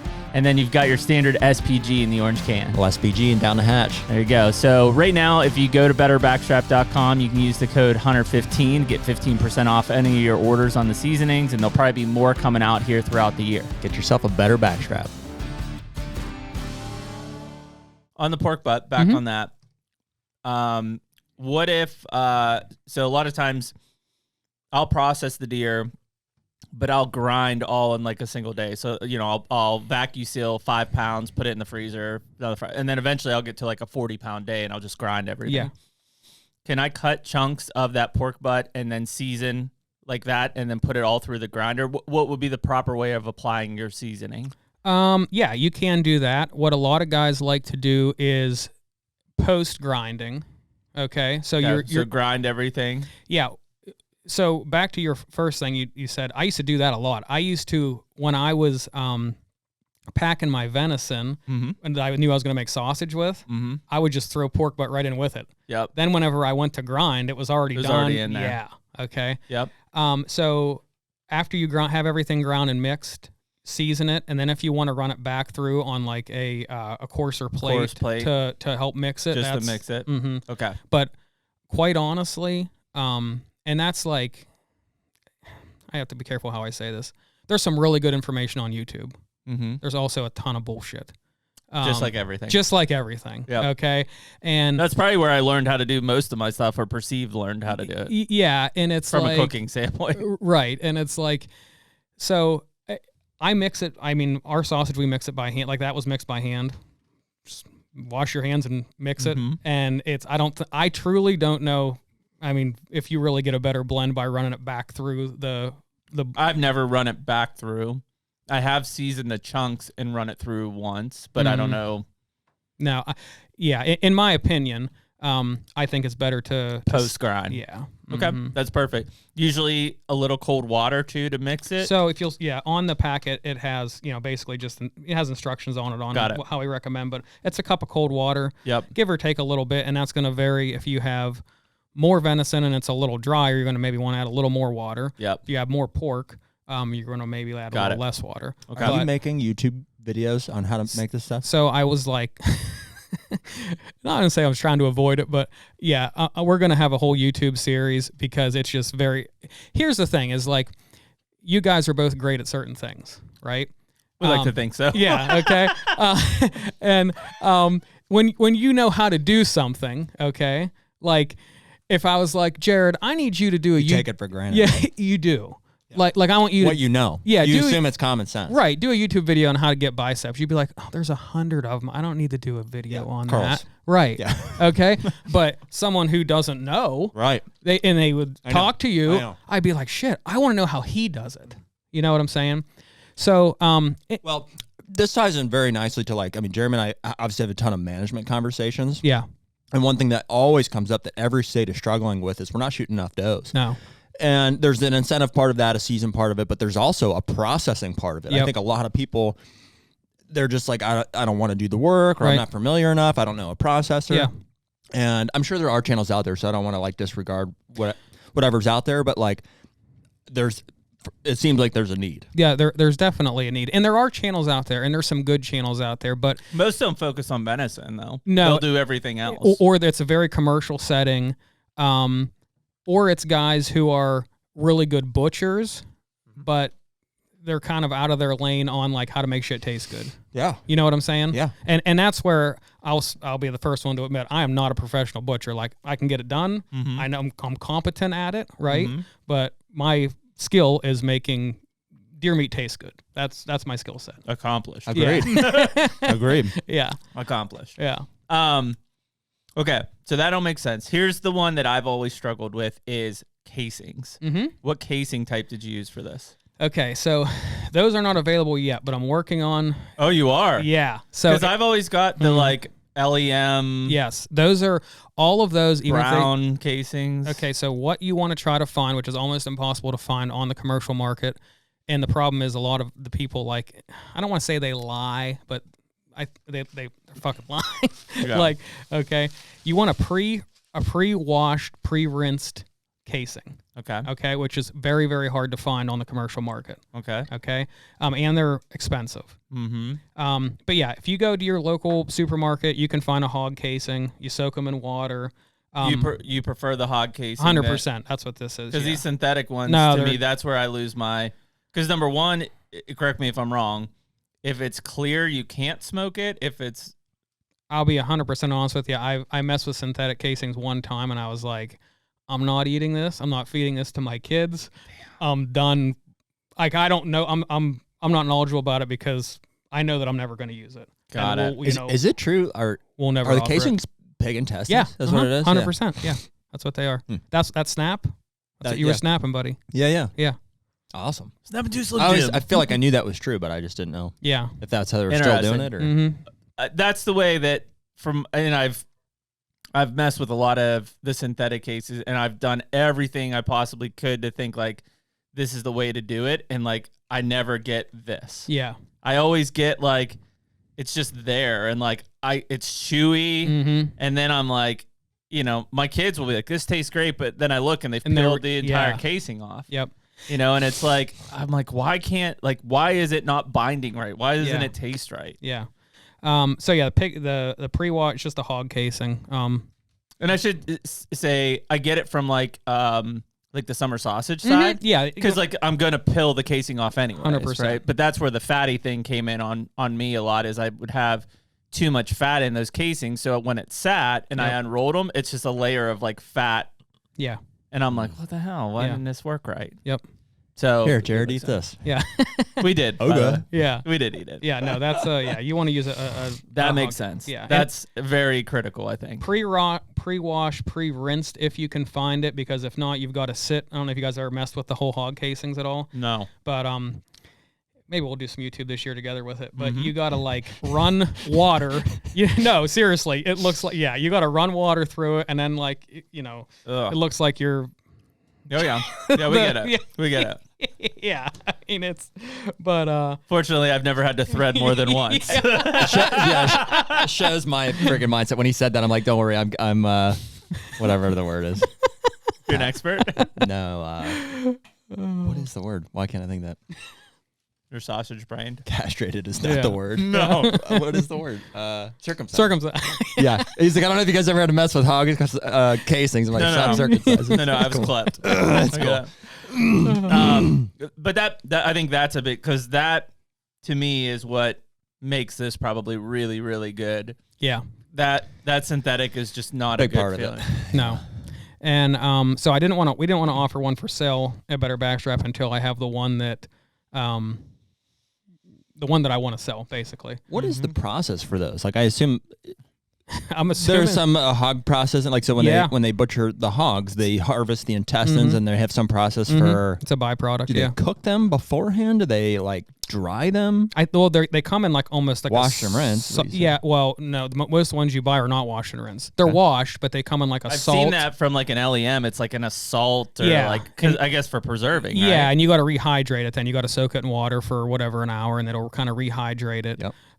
But if you're not careful, the problem with salt is it's super abrasive. Yeah. Okay, so you get holes in your casing. Yeah. And then you have blowouts whenever you're stuffing the sausage and everything else. Yeah. Avoid a blowout if you can. Yeah, at all costs. But I found a company. Actually, I shouldn't even say where they're out of because someone else will probably try to do get it. Yeah, you just found one. I found a company, United States, and they currently they sell wholesale to butcher shops. Nobody like me, and I think we're going to be able to get with them and offer. That's huge, man. I mean, because you're right. Like I was just doing I can't find those anywhere. They don't exist. And something I actually wanted to talk to you guys about, something that I've always been curious about, is that's how I prefer to have sausages cased. Like I'll do maybe like 1 or 2 big vac seal bags of loose just to do patties out of. Uh-huh. And I know other people who don't case any of it. I'm like, am I unique in that? Like, do I even need to offer casings because maybe people don't want to case it? No, like, I don't know. It's because of the thought process. Like it's easier just to grind. It's like I can grind it, I can put it in there, and I can figure out how to cook like breakfast sausage or something. Like for a guy like me, it's like where do I get these casings from, and what are the right ones to use, and what's the nodule I put on my thing? It's just there's a little more. There's an extra step there that's like people are afraid to take probably. Yeah. It's very easy. That's delicious. Thank that's you. Very, How very long did good. you smoke this for? That's about 2 hours. I cheated. I used the Traeger on that, but but that's fine. Yeah. So what's the deal? They're cased. You just pull them out. Dude, you can do that from frozen. That was from frozen. So you pulled it out, mixed your stuff in, cased them, which is, I mean, how much was that? Like a couple pounds? Yeah. This was like our last test back, the final production test. I had some left, so we made up. I would have had like 10 pounds of it, and then I froze it, a couple months ago, and pulled it out from frozen on the smoker, 250, 2 hours. I temp it at 165. You don't have to go that high. That's it, dude. The hot is really nice. Usually I'll lean towards the sweet because the hots that we've used in the past are just too hot. I'm like, well, there's too much hot enough, I don't want to say flavor. It's like it's overpowering. Like there's a heat. And then there's large fennel in there, which I don't mind. Like to me, when I eat like a hot sausage, like growing up, I was like the fennel is what got me. But like those big seeds and stuff, especially my kids don't like that stuff. In the smoke enhanced, like I'm not gonna. You guys want to eat good sausage? Put it in your smoker. Well, I mean, but it's good. Most of us have a pellet grill, or hell, I've got It's Smokehouse Products makes it. It's called a Smoke Chief. Like it literally goes on my Weber propane. Yeah. To where I could set the temps and it just blows smoke in there with just normal pellets in there. So I mean, you can convert anything anymore. Like there's 100 different devices to do it. Yeah, and you kind of have like I'm trying to think what I even want to say or what they call it, but I was to a point. I started this company with the 3 shaker seasonings. Oh, I'm sorry. Yep. And then, sausage is something that we grew up making. And I was always so passionate about, and it took me like years to convince myself, like, do we really need like another sausage seasoning, or is it even a viable thing? And then, I'm like, okay, so 2 years ago, I ordered like everybody's sausage seasoning, and I just made it as directed without doctoring it. Okay. Just small batches. And I'm like, gosh, like it's not bad, Yeah. but it's not that. Well, I made some for Kansas last year, and it's not bad, but it's almost too hot. You remember the hot sausage I had for the dads and us out in Kansas? Yeah. It's like the sweet was okay, but the big one is like the casings were synthetic, so I don't like that. I've never had anything close to that kind of casing like that you and I have cooked. What's that? This Like, casing? Yeah. No, because I've never It's used really yeah. good. Yeah. But the hot was too hot, and it was too. The fennel seeds were too coarse. Yeah. Like, Yeah. there's just things. Yeah, there's little things, but once again, when you're using it for a product like beef, and you got like a big bold flavor, and you got lots of fat that's going to render some of those seeds down and that kind of stuff, it's not a big deal. But with venison, it doesn't do that. It's a whole different touch point, right? And that's really the purpose of this company was to design a company that was just for venison. Awesome, man. Yeah, like that's phenomenal. And the sweet's really, really good too. I just didn't have any of it made up that was cased, and I wanted to smoke it for you guys because I knew that. Well, I don't know if it's like typical for people. This is just like my Western Pennsylvania yinzer in me. But, growing up, my dad would make hot sausage. We'd cut up green peppers and onions and put some marinara, put it in the crock pot. And he'd do that like before church in the morning. And then for the Steeler game, we'd have fresh, hard buns and just crank them. Yeah, Like absolutely. And so that was kind of like as I get into, because there's 4 of us that hunt in my family, like we'll kill 5 to 6 deer a year. And there's only so much ground like you can eat, like with chili or, tacos or whatever. So then it's like at some point I'm like, man, it'd be great to have some brats or some sausages and stuff like that. But yeah, it's been for 3 years, even though every year I feel like I buy new equipment. It's a sausage stuffer. It's still just like I struggled to find the right flavoring and the casing. And the pork is a big deal too. Like, and I always tell people, I'm like, do you want your kids to, are you going to eat it? Is it for your wife? Do you want your kids to eat it? Right. Cause even like a 70-30, people are like, oh, well, hell, it's not even venison at that point. You know what I mean? It's like, well, I think it is. Yeah. Right. Number one, like, would you rather have a product that tastes kind of shitty and no one's going to eat, or would you rather add some pork to it? You know what I mean? Like, it just kind of, but I'm sure you can get away with an 80-20 if you wanted to, or yeah, something. and like, if you want to eat real lean, you don't have to put any damn pork in it if you don't want to. I mean, the sausage, and you just got to be much more careful on how you cook it. And that's kind of, what I've learned through owning this company is most people don't cook for a living, so you got to position it in a way where they can still turn out a really great product at home. The other thing I was going to ask while I'm eating this is that, and kind of maybe going in Jared's, is coarseness of the ground meats. I'm trying to remember the plate that I ground that on, but it was just a. I'm trying to think. I don't know what number it was, but it was just the one I do them all on it. I don't think it truly like makes, a normal. Yeah, just a normal grind. Yeah. Okay. Like back to what I was saying, people want to overcomplicate this. It's not that complicated. It's really not. I love that. Yeah. If you have the right seasoning, and the right blend of pork and venison, you can almost not mess it up. I mean, dude, I'd eat this every day. Yeah. Like, yeah. Yeah. What was the smoke setting? Like how you said for about 2 hours? Like 2 hours. What 250? temperature? 250. From frozen, that's like from frozen sausage 2 hours. is 250 for 2 hours, and it's almost, and depending on the outside temperature, obviously. So not nearly as much if I like just made a batch and I froze a bunch, but I had some that I'm like, I'm gonna cook this. Probably an hour and 20 minutes. Are you testing internal temperature or just should 160? people? Yeah, I mean, if you're not 160? Yeah, 160. I mean, if you're putting pork in there with it, 165. If it's straight venison, whatever, you can just 165. you can just eat it. Yeah, pretty much. But if you have pork in there, 165 in America. Every other country they don't really care, but here, Yeah. In America, we care. Interesting. Yeah. It's awesome, dude. I mean, very cool. I mean, it's flipping it back into the deer hunting standpoint, like, I don't know if you did growing up or not, but like, we had a deer camp every year in Pennsylvania, right? And so traditionally, like, we'd all have Thanksgiving Thursday night, Friday morning, everybody go to camp. We'd be there till, usually we'd hunt half a day on Tuesday, Monday being the opener at that point. And like my dad's role was the camp cook. Yep. Like, and it was kind of weird because it was like an assumed, Yeah. as a kid growing up, like thinking back on it, it was like, we went shopping on Thursday night or early Friday morning for all the camp food. And then like everybody would pitch in 20. Back then it was like, man, $20 would go a long way. Yep. Not anymore. But back then everybody pitching $20, you know, but he bought all the groceries. He had the menus. He knew what the dinners were on each night of camp. Yep. And like that aspect, one of those being like a hot sausage night and stuff. Which down the road is working out really well in my favor. I was going to say, yeah. One of those being a chilly night and stuff. So, but it was kind of those were huge parts of deer camp. Yes. 100%. Like the meal aspect of thing. It was like, you know, everybody, whether you were watching your weight or trying to like, I couldn't eat this.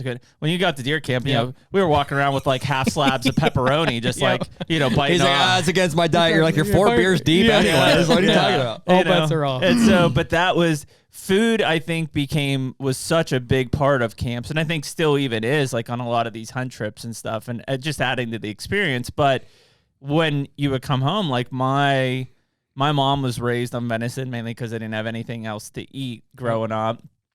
And so like my dad and I would eat it, but she wouldn't eat it because she's like, I've had enough. And probably it wasn't prepared. Who knows? Right. No knock to my grandma, but like I'm sure it just wasn't what, you know, she expected. And so like even growing up, like it was my dad and I would eat venison. Like I would cook backstraps on the grill or something, but I didn't know what I was doing. Like I probably overcooked.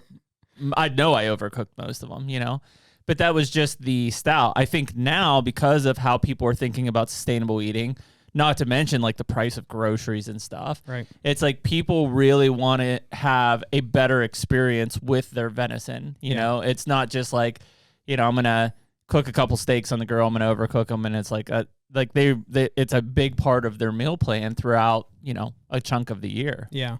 And venison's a very unique product in the way that like you can take the same cut of meat and give it to one person. It can be a 10 and then give it to another person. It can be a 1. Yeah. You give a Delmonico to people. I mean, let's say catch a fucking thing on fire. Like it's going to be okay. Right. Yeah. It's like, in the same, it's there. And, so yeah, I think they're just, you know, there is some education out there. We're going to try to do a better job of just educating people on how to cook it. You know, and like roasts are another thing. People are like, oh, you know, they might make like a Mississippi mud roast or something like that with it. But there's so many great things you can do with your deer roast. Like I'm a huge Chipotle fan, and I love barbacoa. That's my go-to meat when I go to Chipotle. And me and my son, we made venison barbacoa last year, and it was like, I mean, off the chain, really? like better than beef bar. Yeah. And I made it probably 6 or 7 more times throughout the year because it was so freaking good.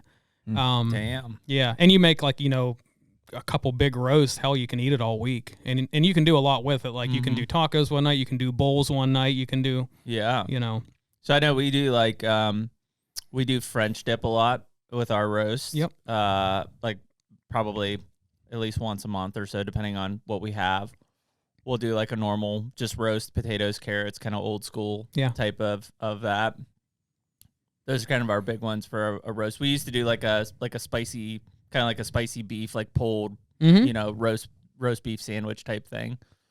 And those are kind of the ones like have been go-to. But yeah, like, you know, even when I look at, I think the hardest part is because nobody really does it specifically for venison. It's like I'm adapting a beef recipe. Yeah. And it usually probably doesn't turn out like it should.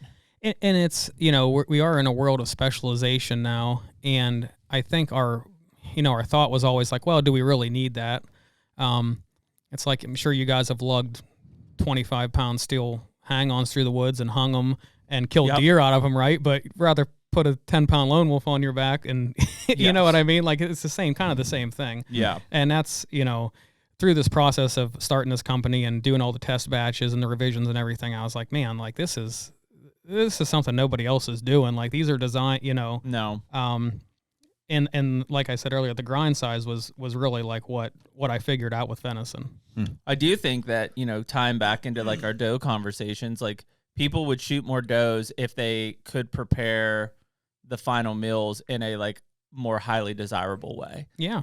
I agree. I think they would, like, if somebody could say, okay, if I shoot an average adult doe and I get whatever 35 pounds of meat from her, hypothetically, and I could basically just, even if you just cut the back straps and tenderloins out and then grind everything else. Yep. and I could make 25 or 30 pounds of sausage and freeze it and have that for, I think that's a no-brainer for most people. Because a lot of guys want to do, like I do, I want to do it all at once. When I'm grinding, when I'm doing all, like, so I'm just storing those 5 to 10 pound bags so that one day I'm going to just have a big grind day, essentially. Yeah. But I think, and it's kind of like what you guys did with Dough Fest. That's when your dad made a bunch of the hot sausage and stuff. Mm-hmm. So it's like, those are the days that it's like, if we're going to do this, like I want to have everything ready and just like, I just want to blitz it. I want to go and a vacuum seal and I want to put it away and like, we're good for the year. Like we have it. Yeah. And just to get you guys your feedback on this, what do you think affects, and I'm going to give you my opinion, but have you noticed as far as like older deer during the rut, does shot at different times, has there been any one thing that you think affects the taste of your venison more than anything else? I can't say I've got a linear enough from, killing one to, like, with the does and stuff, they all end up in the freezer before we do anything with them. Yeah. So it's hard to know what's what. We don't mark it as like, it's multiple deer you're saying possibly getting ground into the same. If we kill a buck, it'll say Jerry's buck 2011. Yeah, right. But my mom won't tell me that necessarily when she cooks. Like, we leave most of it there and stuff. And I mean, truthfully, out of state, I think we'll leave the deer with people there if we can and stuff. I mean, you can have too much. Yeah, right? So I mean, sure. Like, we'll shoot 15 does for doe season. It's like, okay, everybody's good for the year. So yeah. With the bucks and stuff, we try to give them to people or. HUNTR Podcast is brought to you by Spartan Forge. Dude, maps.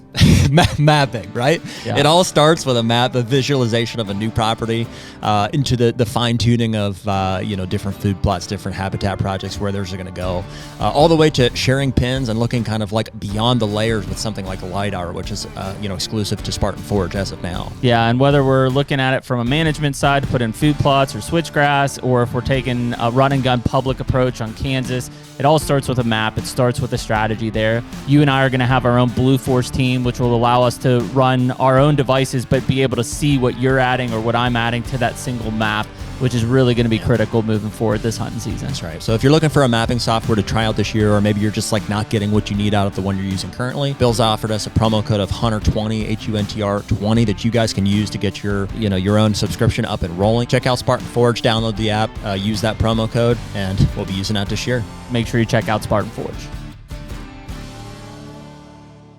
Yeah, I don't, obviously, I'm Pennsylvanian, so I've shot plenty of fawns in deer season, and fawns are tender.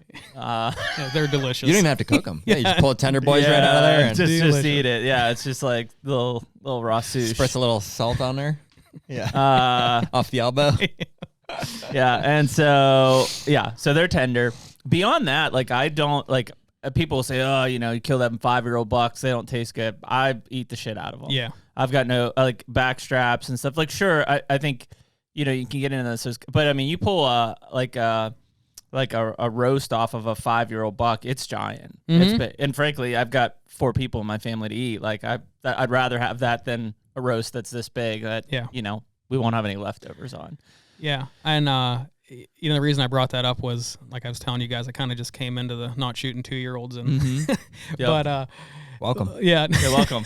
But last year, that buck I killed last year was either 5 or 6, and when I went and got it, I'll never forget. I was like, it was like 2 normal sized deer when you were picking meat up, and I was literally afraid to eat it.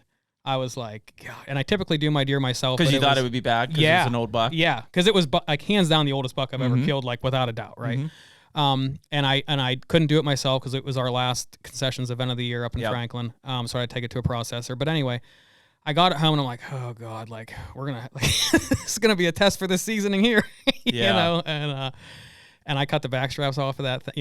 They leave them whole for me, and I cut into a couple steaks, and I was like, this is like the best damn venison I've ever had in my life. Yeah, and but I'd been paying attention kind of over the years of like how quick the deer died, that kind of stuff. So, in my opinion, which could be completely wrong, I think the time of death, like that buck I killed, it was, that deer maybe lived 5.5, 6 seconds. Yep. And it was, and that is a huge key, I think. And I'm not saying like an extremely from like the what am I thinking of? Like the cortisol levels? Yeah, the cortisol levels and stress and everything. I truly do, because I shot like a 2-year-old doe with a flintlock, and I hit her a little back, And I'd give her 5 or 6 hours. I got the deer, but not great. Not great, man. Yeah, I think whether it's tied into the same or not, I think some around like the gut aspect of it too. Like I like to get those guts out and air that cavity out as fast as possible. Yeah, and another thing I see tons of guys doing that's like mind blowing is they'll cut the tarsal glands off with a knife, and then they'll cut the back straps out with the same damn knife. Yeah, don't do that. And then like first off, and I don't even know, I'm not a scientist, but the buck lived. I had a butcher tell me this one time. The buck lived his whole life with those tarsal glands on. Yeah, he's been pissing on them for 4 years. Like, you're not saving the meat by cutting them off right now.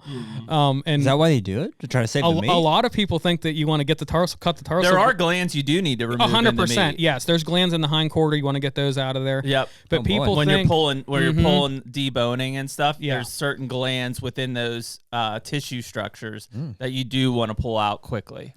Yeah, but like growing up, that was like, I don't know if it was just Western PA folklore, but you gutted the deer and then you want to cut off the tarsals. Yeah, that's right. And I mean, it has no effect. Zero effect on it. To be honest, and I'm not saying do this, right? But like, and my dad would probably be he was probably one of them. I would get yelled at because I break the piss sack every time. Yep. And he'd be like, "Oh, Jesus Christ, the meat's gonna taste like shit," Jesus Christ, Yep. And it's like, in theory, we might as well not have even killed him. Yeah, in theory, now it's like the inner loins, yes, may have got exposed by that. Which, frankly, a little bit of urine, a little bit of gutting. Frankly, now if I can, I take them in, a little bit of pee-pee. I get the inner loins out before I break the piss sack. Yeah, but every other piece of meat on that deer is not affected at all by that piss sack breaking. Yeah. Like, it's only in the inner cavity, right? Yep. So your back straps, your hind quarters, your front shoulders, your neck, none of that is being affected by that. Yeah. So agree 100%. I don't think it's folklore, but dads, go easy on your kids for breaking the piss sack. Yeah. They make a special saw for that now. Do you have one of those little snub nose? It's for sawing the pelvis. Yeah. Oh, see, I don't break the. I do the butthole and rip it all through. I bet you'd like one of those little saws. I bet you'd like one of those little saws. I have one.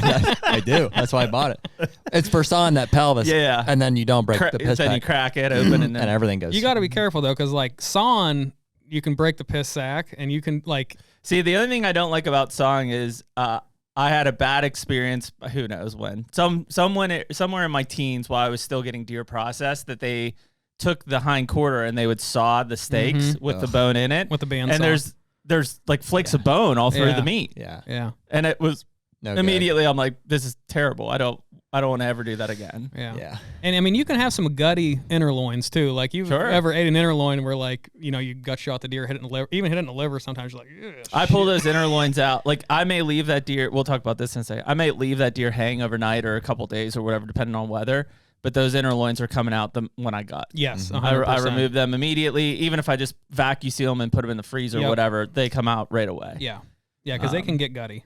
Yep. Yeah. That's what we ate in North Dakota. I caped my over first the fire deer of the season the other day. That was a nice feeling to do that again. Yeah, I caped out Lebrowski. Just to save the cape. Dad's doing a European, but I got a 7-year-old cape. Okay, it's always a good one to have in the back pocket. Yeah. You know how to cape them out? You ever do that? No, not at all. Even up to you can skin them, right? Yeah, I can skin them. Butcher them, you cape them up to the neck. You've done that? I mean, not great though. I'm not great at it. And take them to the taxidermist. Yeah. It's a skill. It's kind of a forced habit with a lot of the CWD issues now. Yeah. When we were out in Kansas or in Illinois, probably in Iowa, like you can't bring them back over state lines. It's the brain matter. They don't let you bring, so you have to cape them out. Okay. Yeah. So, and I don't really want to leave the whole deer in the antlers there and at a taxidermist in Iowa or whatever. I want to bring them back. So I remember as a kid, I was trapping. That was a big part of like what I did. So and you skin them out is the whole part, right? You want to have the pelt there and stuff. Yep. And like I remember thinking like it's not possible. There's no way to get all that skin off their face. Yeah. Like it's not doable. Like there's the eyelids and stuff. Yep. It's just it took a long time, but eventually it's like I kind of really enjoy the process, and that skinning him out the other day was pretty flawless. I'm pretty confident in my ability. I can't do it like, Zach, Trav's brother, he's bossing him out in 10 minutes. It takes me 25 to 30. Yeah. But at least I'd say for me. From the neck. Yeah. From the neck. Mm-hmm. Yeah, it's good. It's not that hard. Like once you've done it a couple times, like there's some intricacies where if you mess those up, the cape's gone. Yeah, it might have happened. Which one is that? I've got one at home. It was the I shot this big. It was your first Kansas buck. The biggest buck I ever shot. My first Kansas buck. And Jeremy's. I was young. I was a few beers deep. You're like, I can cape this thing. I got it. Yeah. Well, I was the guy, sir. I don't know how to do. He's like, gosh, he's gaping up. Just hack some eyelids right off. You know what I mean? So the thing's all skinned out. You know, he's got these big holes around. It was his eyelashes. He's like, your taxidermist should be able to fix it. If he's a good taxidermist, he should be able to fix Just that. Just gotta glue these back on. I'm like, right. Just glue them on. Oh my god. That wasn't Trav. That was your other guy. Different guy. Yeah. I ended up having to find a different cape altogether for it. I'm sure. Yeah. This is one of Steve's capes. Few beers deep, trying to get that one done. You attribute that to beers, or was that just how you did it? No, because I had caped them out before, so I would assume, shaky hand maybe. You did it on both of them. No, I can't remember. It was just that one. Funny. It's good to have a guy that knows how to do it. Like most of the out-of-state camps I go on, I'm lucky because, like, you know, we all add some kind of value. Yeah. Like I'm like your dad. Like you're the cook. That's a roles. Yeah, and not even if I don't want to be the cook, I'm the cook. Yeah. Okay. And funny how you find your place. You know that. Like I hang our tree stands. You're like, right. Jeremy. I don't know if I've ever seen Jeremy hang a tree stand since we've been friends. I you know? don't have to. Jared's just climbing up. Yeah. I'm like, all right, here And you he go. cooks the dinners, right? And we have like a division of labor. Who capes? We each cape our own. We each typically. cape usually. Yeah. It's like, I mean, hunting camps are a cool dynamic, but they're like a tricky dynamic at the same time because, you know, if you're gonna spend a week with somebody, like, you gotta make sure you want to spend a week with somebody. Oh yeah. You know what I mean? You find out real quick. Yeah. You get agitated pretty quick. Real quick, and it's like that's why, you know, it's like the same group of us. Like I got a group I go to Indiana with, a group I go to Ohio with, and like there's no stress because it's so great when you can figure it when you land on a group of guys that's just like, even if you're like his dad and my dad, they won't talk. Like it's not like they're friends outside of, and but we'll go to the four of us. We'll go to deer camp together, and everybody's just chill, and it's fun. They know that Jeremy and I are leading the charge. We're doing our thing. They're just like, tell us what to do. Where are we going? And it's a blast. Yeah, man. Yeah, that's awesome. We know we're gonna be on at least 3 or 4 blood trails of theirs. You know, it's a given. Yeah, it's a given. We're looking for arrows and blood. We were in Kansas 2 years ago, and Jeremy's dad shot at this buck, and I forget if he thought he hit it or what, but they went. He definitely did. He was like, man, it crushed him. Mule kicked. Crushed him. It was a giant. It's probably a 2-year-old in hindsight. You know, and who knows? Yeah. Went back and they couldn't find no blood whatsoever. So they go back and they're shooting it at the house, and we're all, you know, cracking cores at originals and stuff, banquets maybe. And Jeremy shoots his dad's bow, and he's like, puts it right in there. You know, he's like, what pin did you shoot him with? And he's like, well, I shot him with my 10-yard pin. And Jeremy's like, what?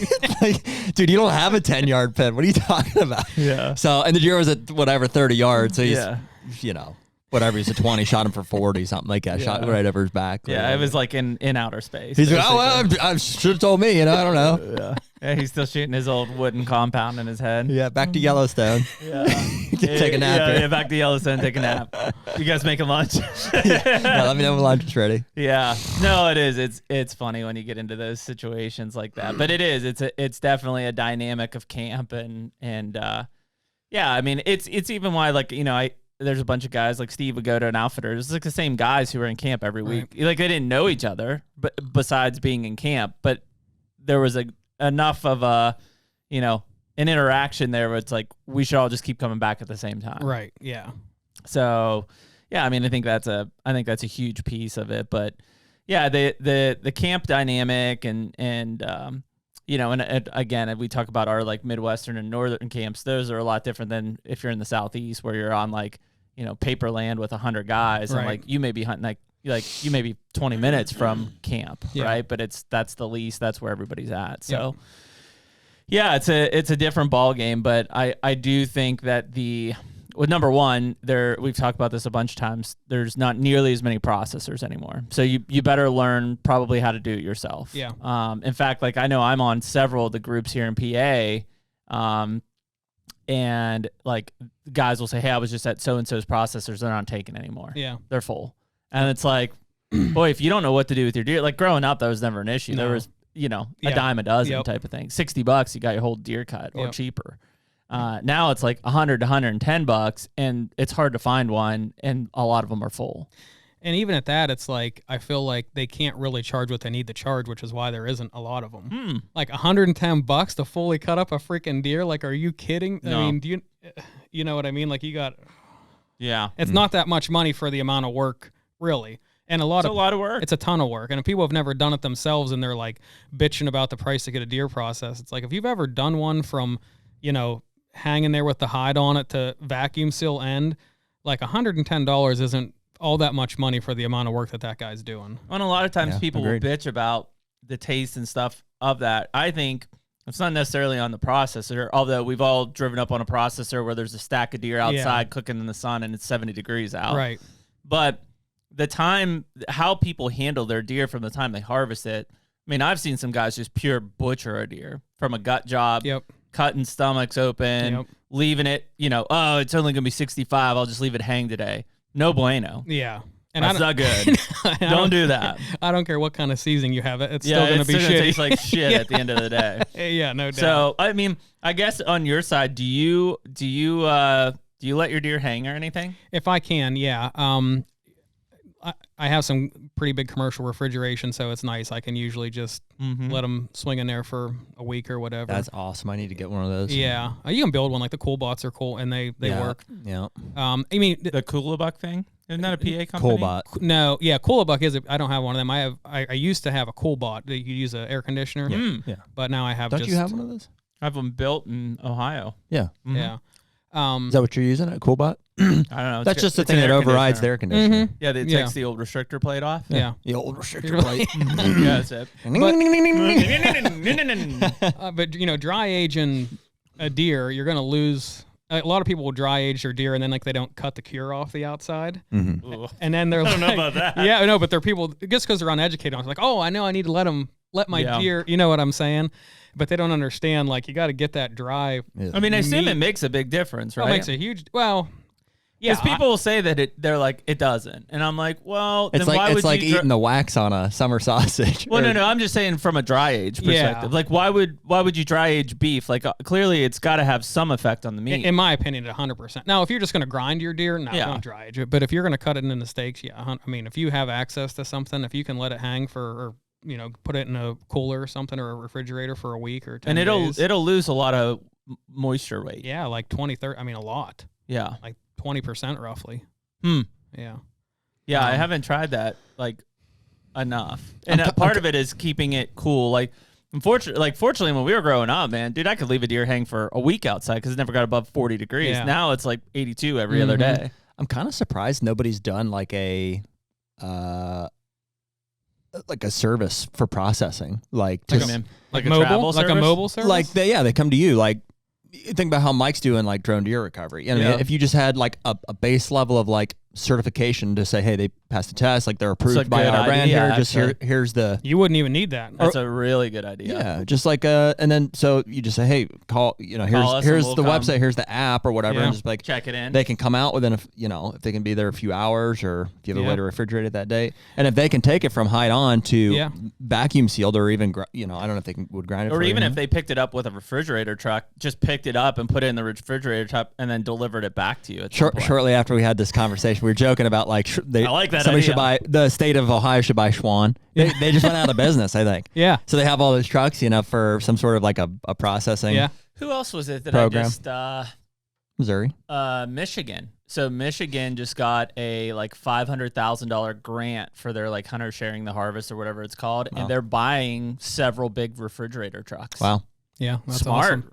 Yeah, definitely. But yeah, I mean, I don't mind that idea. That's a pretty good. Not that I want to do it, but just like a network of processors that. But will if come I to could you. drive around, get your deer, tag it, hang it, check it in, put it in the refrigerator truck, and then eventually process it, and either you pick it up or I deliver it's a it back. service. Yeah, I mean, what would you pay for if I Yeah, I think that's the problem. Is number one, nobody wants to do the work. Nobody wants to do the work. I'm with Jeremy. I want to own the company, but I don't want to do it. And number two, what could you even if it was double, it's still probably not enough money. Well, the company You'd have to do a volume, which then Huge is volume. more people. Yeah. the company would just be the infrastructure and to like. So even like the farmers and hunters, like Because it's going to be public. The public is who would sign up for it. I think there's people there who would be like, I would process deer. I'm really good at it. And it's a way to make money. Almost like an Uber for deer processing. Yeah. Okay, that's that could work. I mean, maybe. I didn't think about it like that. Yeah. I mean, I enjoy processing deer mainly because I have beer. I usually have 90s country, and I'm just in the zone. Man. Right. It's not something you're like, I would like to do that tonight, but it's like, well, we did it, so here we better do that. Yeah, now you have to lock in. I got the headlamp on, and I'm just do it, going to town, and it's fun. Yeah, I enjoy that. Couple hour process. No, when I'm done, I'm like, I'm done. Like, I don't want to do 10 other ones that night. Yeah. That's when we shot those 15 does or whatever. Boy, that was a lot of work. Yeah. And I mean, I caped out every single one of them. The sausage parties, I mean, they're a good time, but I don't know about that. Yeah. But there, you put yours in. But I mean, you see, neener. But no, they're so much work. Even with 4 or 5 deer with a couple of buddies, it's a lot. Yeah, and we do like the same thing. We don't shoot 15, but we kind of do a blend of what you do and what Jeremy does. Like, we'll just chunk up all of our deer throughout the year, freeze it, and then like me and my 2 buddies will come to my shop and we'll make sausage. It's our sausage party. Yeah. But it's it's a ton of work. Yeah. It is. HUNTR Podcast is brought to you by Pure Wildlife Blends. Yeah, buddy. We're doing a lot of food plots this year. It seems like the planning, the preparation, like the coordinating for getting everything, in the ground, it's like it just never ends. Yeah, and I just got off an 18-hour bender where I'm on multiple farms getting everything ready. But this year, fortunately, we've got Pure Wildlife Blends, which is Jeff Sturgis. Who better to partner with for our food plot program than a guy who's got 30 years of experience, been on thousands of farms. I mean, the guy lives and breathes food plots. Yeah, and so the blends themselves are all handpicked by Jeff, and it's like, man, we've had a lot of conversations with him over the years, and he's been pretty influential in how we set up farms and stuff. And frankly, the product, it's in the name, it's Pure Wildlife Blend. So a lot of these other seeds that you see that are blue and orange and all these things, it's because they're coated with lime and they're dyed, and it's marketing at the end of the day. So we have a lot of confidence in the seeds that Jeff has chose, and that's what we're going to be planting this year. And so right now, you can use code HUNTR10 for 10% off anything on the website. So if you're looking for switch, clover, brassica, or Jeff's favorite, layer in the rye. Layer in the rye. Yep. Check out purewildlifeblends.com. Yeah, I mean, that is the hardest part. And it's primarily just because of work ethic. But like thinking back like to the local guy, like it was seasonal business, so I don't know what those guys did throughout the rest of the season because that shop was closed. Like there was, it was a deer processing shop that opened in October and it closed in December. Yep. Like, that's just what they did. And they did a lot of deer. I mean, thousands of deer would come through there. Yeah. But, yeah, and so, back then it worked, right? A $60 cut was worth it.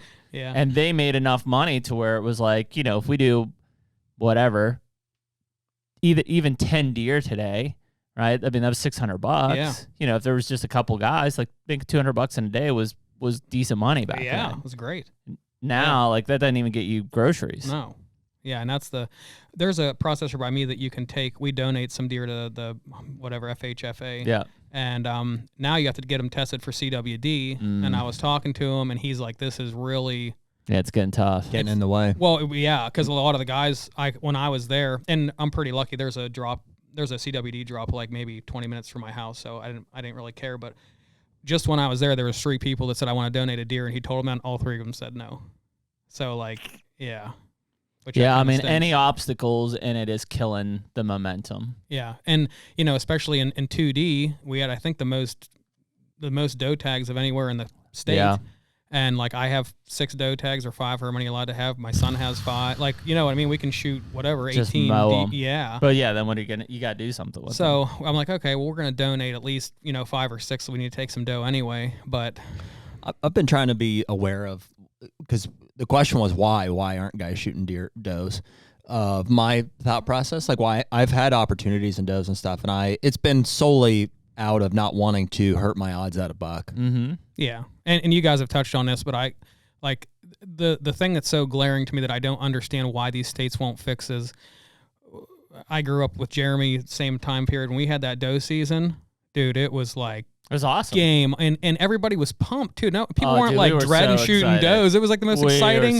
Yeah. I had guys shooting 14 to 16 times a day and still not tagging a doe. I'm like, what the hell? hell. Yeah, and if they would just do that again, even a 3-day season, I would like to see that even before the season, or I would be for that. But, yeah, and I mean that would fix it. I think our season that we just had, so we just had the junior, senior rifle season or gun season for antlerless, and then also the muzzleloader. Yeah. I still feel, especially because of, and I'm not picking on crossbows and archery, but because of crossbows and archery, I still feel like you had a pretty low participation rate. Because it's one, we had a cold front, and so everybody's like, no, I'm out buck hunting. Yep. Like I'm not going to sacrifice that. Or we also overlapped the muzzleloader bear season, which they're going to be like, well, yeah, but I'm basically waiting for a bear. I'm not going to shoot this doe, and then I'm out of the woods. It can't be concurrent. Nobody's going to That's where not shoot a trophy to shoot a opportunity doesn't generate opportunity. No, it doesn't. Like they think it's going It to. doesn't. That was what was so great about that 3-day doe season. Yep. It was like I had 2 weeks to think only about a buck. Yep. And then 3 days came in, and everybody said, great, man, Monday we are just going to mow them. Yep. And that's what we did. We went out and just mowed over does on Monday. And you have property owners. I mean, I have a small piece. I have a friend who has, a lot of land, and he's constantly complaining about doe. Mm-hmm. But he's not going to let, you have like different buckets of hunters, right? There's certain buckets you wouldn't let in when they could possibly shoot a buck or misidentify a buck. But as long as you're pretty sure they're not going to even shoot a button buck, like you let them come in there and shoot some doe. Yeah.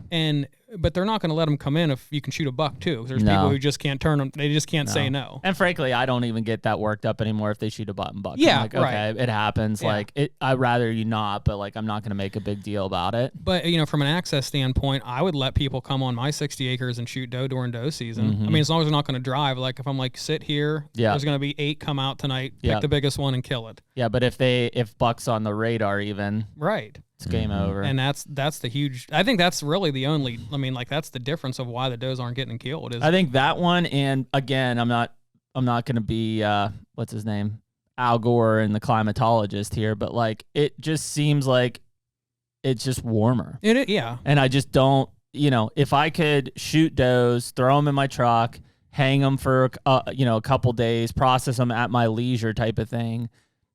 I would be perfectly fine doing. I see that like even in Ohio right now, like I've got 2, actually I've got 3, but I've got 2 management tags for does, and I need to kill does in Ohio. I haven't been back to hunt Ohio since I killed my buck. Yeah. And it's because bucks and other opportunities being one of it.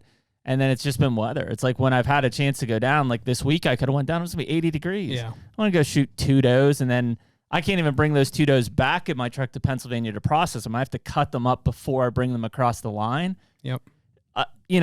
Not saying, again, we're not going to get on the CWD rabbit hole of it being an issue or not, but like just that threshold of like the fact that any deer I shoot in Ohio, I can't even bring back to my house in Pennsylvania to process is a monster inconvenience. Yep. And what's your take? You guys have been land managers for quite some time. And my theory on this would be like you want to take the does before the rut. But what's your take on that? Do you think that's I think that's technically correct. Yeah. Yeah. It's less stress on your bucks is probably the primary reason for that. More competition. So in theory, the better bucks would get to breed. Yeah. The only downfalls of that is like I don't know about my house here, but like in Kentucky, I don't want to kill a doe before rut because I just don't have a ton of deer. And so if I take a doe off or 2, then it's like that's 2 less that will come into estrus during the rut. Yeah. It's not like I've got 30 other ones that fall in line. But I'm talking about like here where we have an overabundance of deer. Yeah, I'd kill them early. Yeah. Yeah. And frankly, I've killed plenty of deer in that late bow season. Yep. And I've killed 2 here recently behind my house, and both have been, pretty far along from a bred standpoint to where I could see like the fetuses and stuff. That doesn't mess with me. I'm a biologist, so I see. In fact, I think it's kind of cool to see how far along they are in that stage. But like to the point of like they've already made it that far. Yeah. Like I don't Seems really like a bummer. Yeah, I mean it. If you truly need to control deer populations, then anytime you can kill them. But if it's from a strategic standpoint, like get them off early, hunt the rut, as long as you've got food to sustain them in the late season, like they made it. Yeah. Yeah, it's like the buck wasted all that effort breeding that doe. Exactly. For it to get killed. And that's like another thing that I never thought made sense, which I understand nobody wants to go out and level a bunch of doe the first week in October and screw up all your bucks and everything, but if we could figure out how to get these does killed in, before the 15th of October somehow. It should be. I think it should be early. Yeah. That dedicated season, like. I don't love that and people may not participate still just because they're like, well, I don't want to screw up the property for buck hunting. Yeah, or it's hot. But if you could separate it somehow, to be like it's a week before I'll tell you where I think Pennsylvania is missing it from, if we don't want to go back to that doe season, is the gap between archery and gun. Oh, yeah. That gap between archery and gun, which is late November, would be the perfect time to do a doe-only season. Even if they overlapped it with bear. Be bear Absolutely. and doe only for those 3 days. Be a challenging time, though. Because the does aren't moving a whole lot then, probably. I mean, you get on them. From a movement standpoint. The problem is you do the same thing as guys not wanting to mess up their rifle season for a week later, basically. I also think you'd have a major poaching issue. Yeah. I think guys would shoot because there's a lot of bucks moving during that time frame. And so I think if they're out there and they just shoot them. Yeah. And then hold them for a week and then be like, hey, opening day. Yep. And I hate saying that, but that's the faith in a lot of people that I have. Sure. Yeah. It's temptation type of thing. Yep. Because, I mean, post season, when we had that 3-day doe season, I never saw a buck. Yeah. They were all dead. Yeah. They all got smoked by that time. Sure, you were looking for antlers to make sure it was coming through, and I did run into a few, but like most of the time it was antlerless deer coming at you type of thing. But yeah, they mowed the doe though. I mean, killing the doe was not an issue, and they had 3 that days, season. 3 days, and we would kill 250,000 does. Yep. In 3 days. Yeah. So yeah, I mean that was, there's a lot of things working. I mean, if anything, I encourage people to, even if you don't know what you're doing, try to butcher one yourself. The more you do, the more you'll learn. I mean, basically, I was growing up near Pittsburgh. Like I was shooting, 5-6 doe a year, and my dad was like, "Yeah, I'm not paying to process these." Yeah. So I had to learn. Yeah. He was like, "If you want to keep killing them, that's fine, but you're going to cut them up yourself or give them away." Right. And so I just started, cutting them up and making jerky, and like, sure, I was probably butchering it and not doing well, but the more I do, the more, like, I don't even think about it. Like once I skin a deer, like I can already see the lines of like where I'm cutting everything, and I just debone everything. I put it in bags. I get it in a cooler on ice, and then I'll actually process it. It might be a week later, but it's just sitting in, Ziploc bags on ice, and it's fine. Yeah. You don't have to worry about it. But it's pretty rewarding to do the whole process. Yeah, for sure. And just know that you have control of how your deer is handled, post it being processed, because I'm not saying that there's all bad, but there's definitely some bad processors out there that after the way that they handle those deer, I don't think I want to eat them. Yeah, and I don't want to say it's just, I mean, if you learn how to properly do it yourself, you're probably never going to get a better product than that. I mean, truly. Like, so it's... Yeah, I mean, mine are, like, I'm trimmed down. There's no silver on any of my back straps. Yeah. Like, I mean, they're to a T, ready to go. Yeah, and that's a big thing. Like, a lot of people get it from the processor and they think it's ready to eat. Mm-mm. And 90% of the processors you take it to, like when you pull that back strap out, it is the farthest thing from being ready to. And got a lot of trimming to do. Yeah, and I think that's why venison gets a bad name. A lot of times, like even growing up, I would eat. My stepdad would cook deer meat and it was delicious. And I go to my buddy's house and he'd be like, "Oh, we're having venison for dinner." I'm like, "Oh, awesome." And I'm like, "What the fuck?" Yeah, that's the thing, right? No, like this isn't what it's supposed to taste like. You know? Yeah. And but yeah. Wild, man. Well, that's awesome. Did we cover it all? I think so, man. That was fun. So I guess you're heading to Ohio today. Yeah, headed to Ohio. 6 days. Yeah. Yeah. You're gonna catch this cold front, which will be fun. Yeah, can't wait. First 3 days look really good. Then it's supposed to get hot, but hopefully we're planning to shoot. Did you see? Is it 80 degrees on Friday or something like that? No, Tuesday. So we're hoping to just shoot bucks the next 3 days and then just drink the following 3 days. That's great. That's a great. Where do you stay when you're out there? We have some cabins at a state park out there. Yeah. So yeah, cool. It's pretty nice. That'll be fun. Yeah. Well, dude, we appreciate your support on the podcast. And obviously this has been kind of a long time coming here. It'll time perfectly, obviously, before a lot of the major gun seasons hit out when people are doing deer. we think that the sausage mixes are going to be available online when this hits. Yeah, I would say so. Okay, perfect. Yeah, Yep. I guess it's on me, right? I got Yes. I got to photograph when we get on the website. How are we feeling about that? I guess we're real good. Yeah, I guess we're feeling good. So those will be available on that when this hits. But yeah, we appreciate the support, man. It's been awesome. If anybody's listening, and obviously you're gonna see it in the commercials and probably in the description. We've got, I think it's HUNTR 15 is our code for. Let's change it. Just make it HUNTR. Okay. Can we do that? Yep. You can make another one. Just make it HUNTR. It's easier to remember. HUNTR. Yep. HUNTR. Yep. It's on that. And whatever percent discount it'll give you, it'll be on Yep. there. It'll be on there. And so you can go in. The new sausage seasonings will be on it. All the original seasonings will be on there. I know we've got a Black Friday and Cyber Monday deal that's going to be kicking up also. So, yeah, check it out, man. But we appreciate the support and appreciate you bringing in. That'd be the HUNTR Deer Camp spice or seasoning of choice for sure. Seasoning of choice. We'll be. I'm getting ready to eat a lot of it. Yeah, we'll probably be taking a bunch of this out for the Iowa trip, for our Iowa Deer Camp here. So we live on like tacos. Jeremy almost killed me on a pork butt one time. Did I? He made these pork butts, but I was in a tree stand and I was scarfing it down and it was like I almost choked on it. Yeah, you inhaled. Couldn't break it apart. Inhaling on it. Yeah, I'm not Pork like butt. a Good memories. pork butt professional though. Pork butt. Ooh ha. Yeah. That was what we ate for breakfast. And lunch and dinner. yeah. It was pretty much it. It was like pork butt and PB&J. It was like 30 pounds of pork butt that we just ate until we ran out. Yeah, it's good. So, that's how we survive. Memorable. Yeah. Well, yeah, Jeremy, we appreciate it, buddy, and thanks for coming in and having the in person. That it always makes it nice to have that, and we wish you the best of luck in Ohio. And yeah, we'll need it. And I think the YouTube videos we'll talk about that, but I think that's going to be a big one that we want to start to put together. I think people will really have some enjoyment out of those, and I think a big help as they're kind of processing all their stuff here the next couple months. Yep, for sure. All right, guys. Well, we appreciate everyone listening to episode 218 of HUNTR Podcast. HUNTR Podcast. Sausage is making you slurry. Sausage. And we'll catch you all next week. Later. Take me